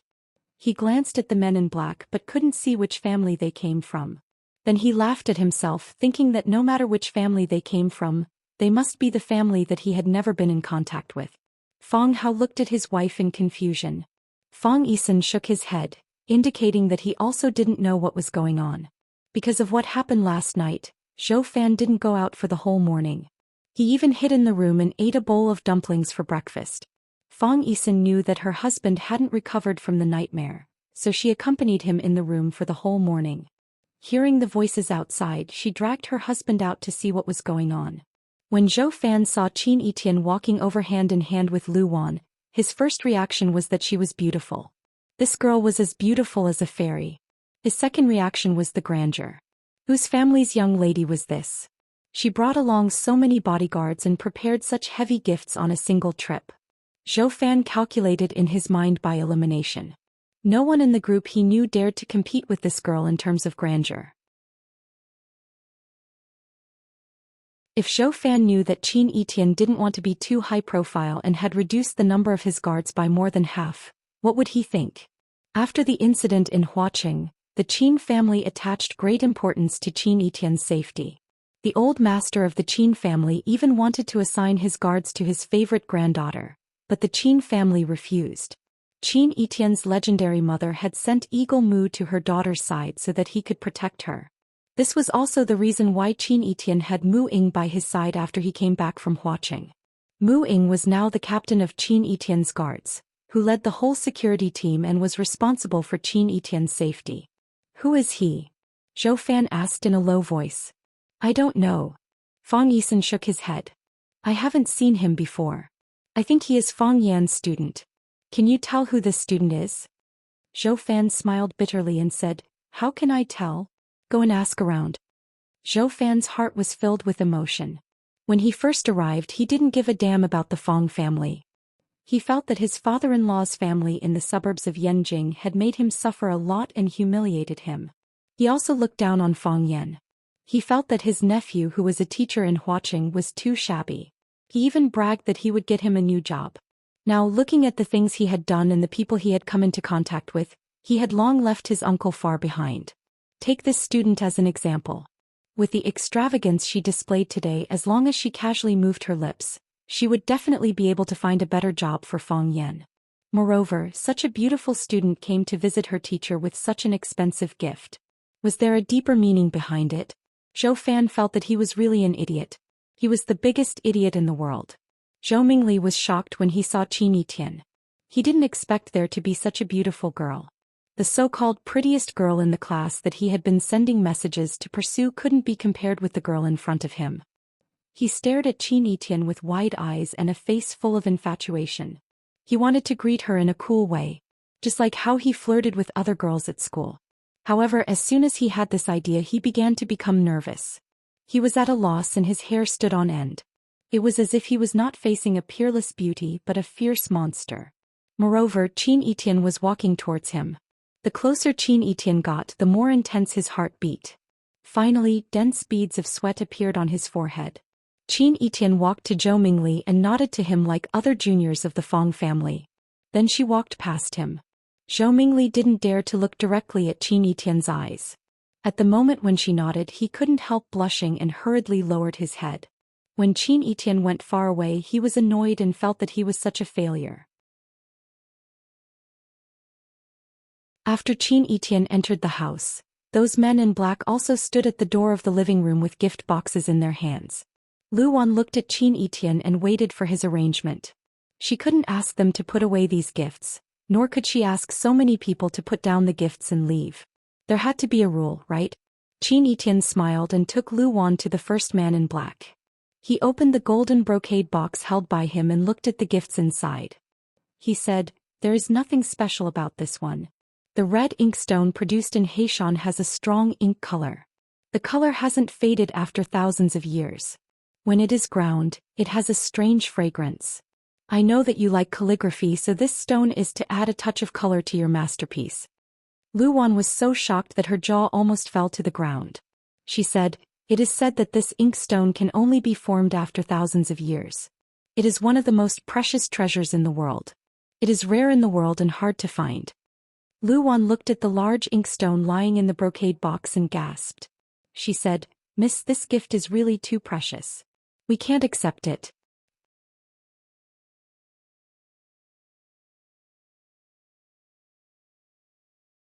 Chapter 4:11.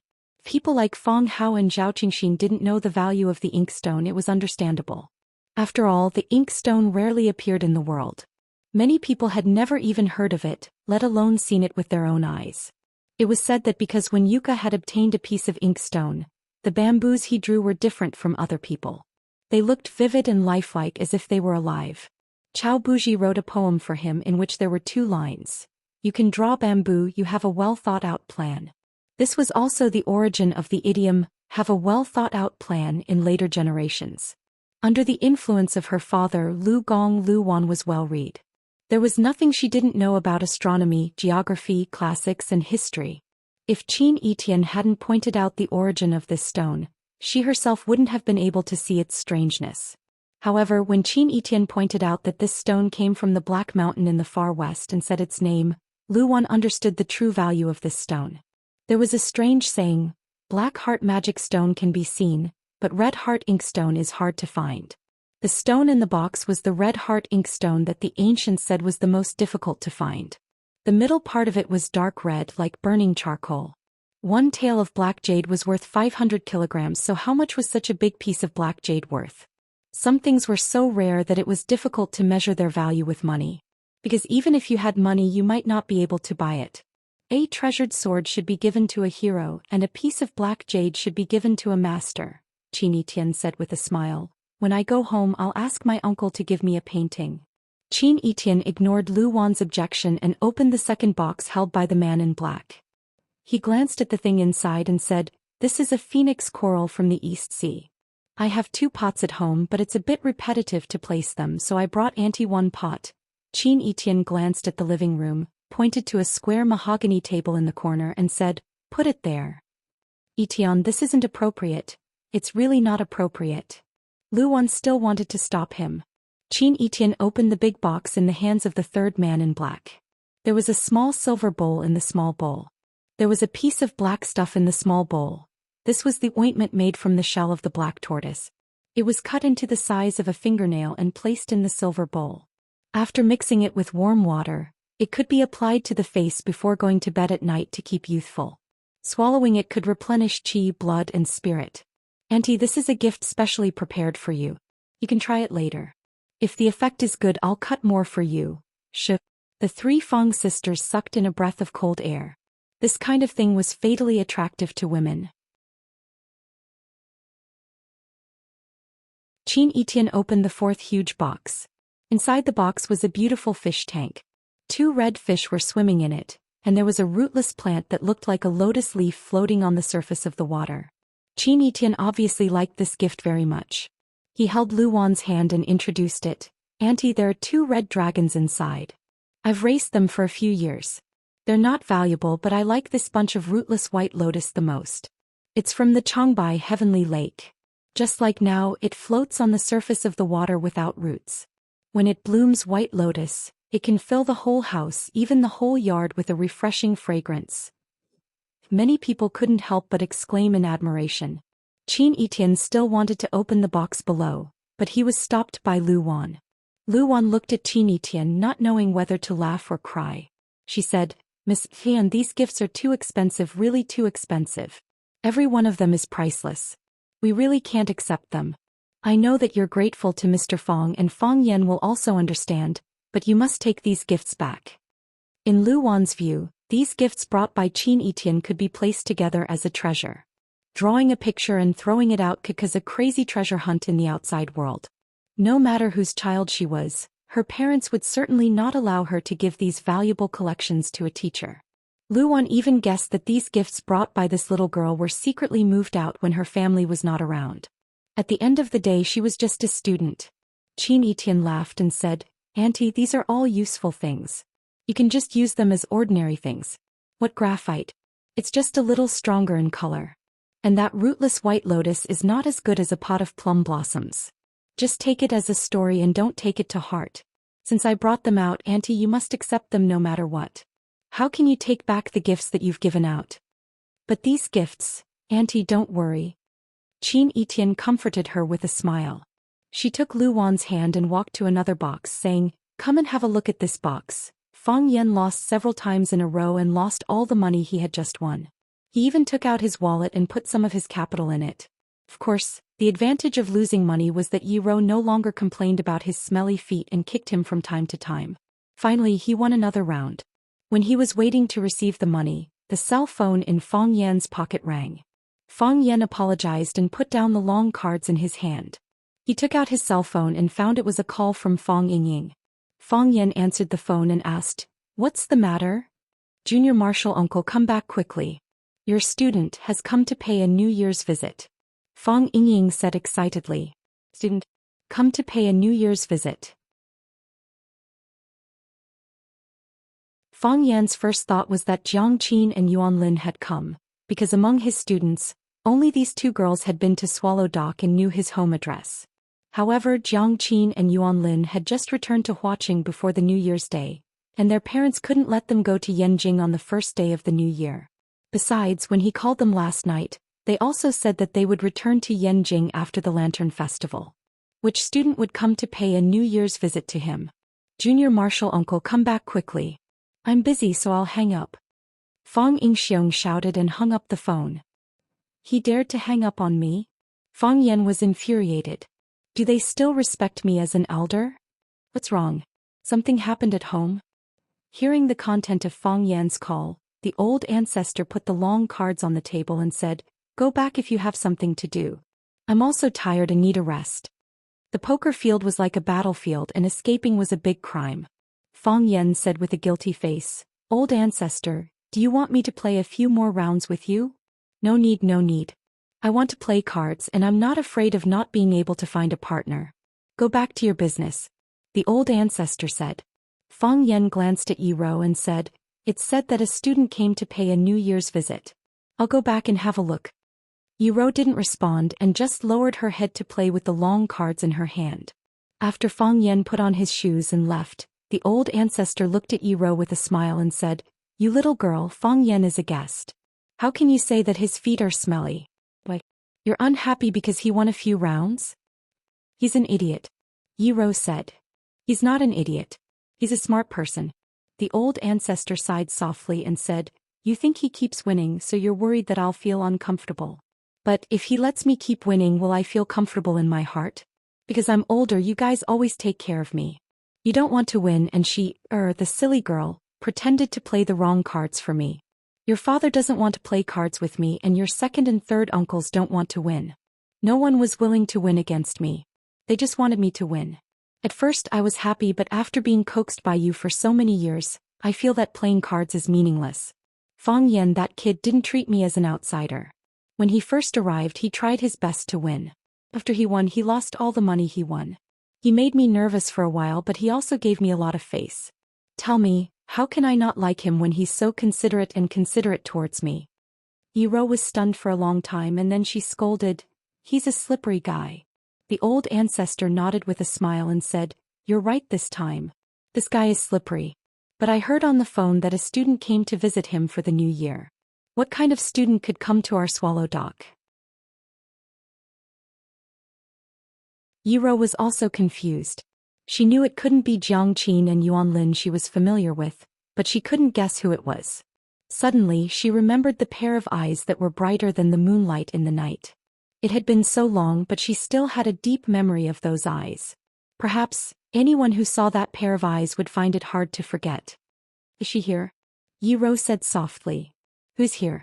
the old ancestor asked. Yi Rou shook her head and didn't want to answer this question. The old ancestor gave a look and immediately understood and said, "Old ancestor, I'm going to play with Duan for a while. I'll be back soon." After that she turned around and ran out of the door. Yi Rou knew that the old ancestor asked to inquire about the news, so she didn't stop her. She never forced others and she didn't like others to force themselves. When Fang Yan returned home, Qin Etian was in the backyard paying his grandfather, Fang Hui, a New Year's greeting. She took the cage that Eagle Mu was holding and lifted the black silk on top of the cage. Inside was a beautiful snow-white bird with a flat beak. Qin Etian handed the bird to Fang Hui and said, "Grandpa, this is a King Kong eagle. It doesn't usually make a sound, but when it does, it's like the roar of a King Kong. Can drive away evil spirits and keep people safe. Looking closely, you and the King Kong eagle look alike. They all look very majestic."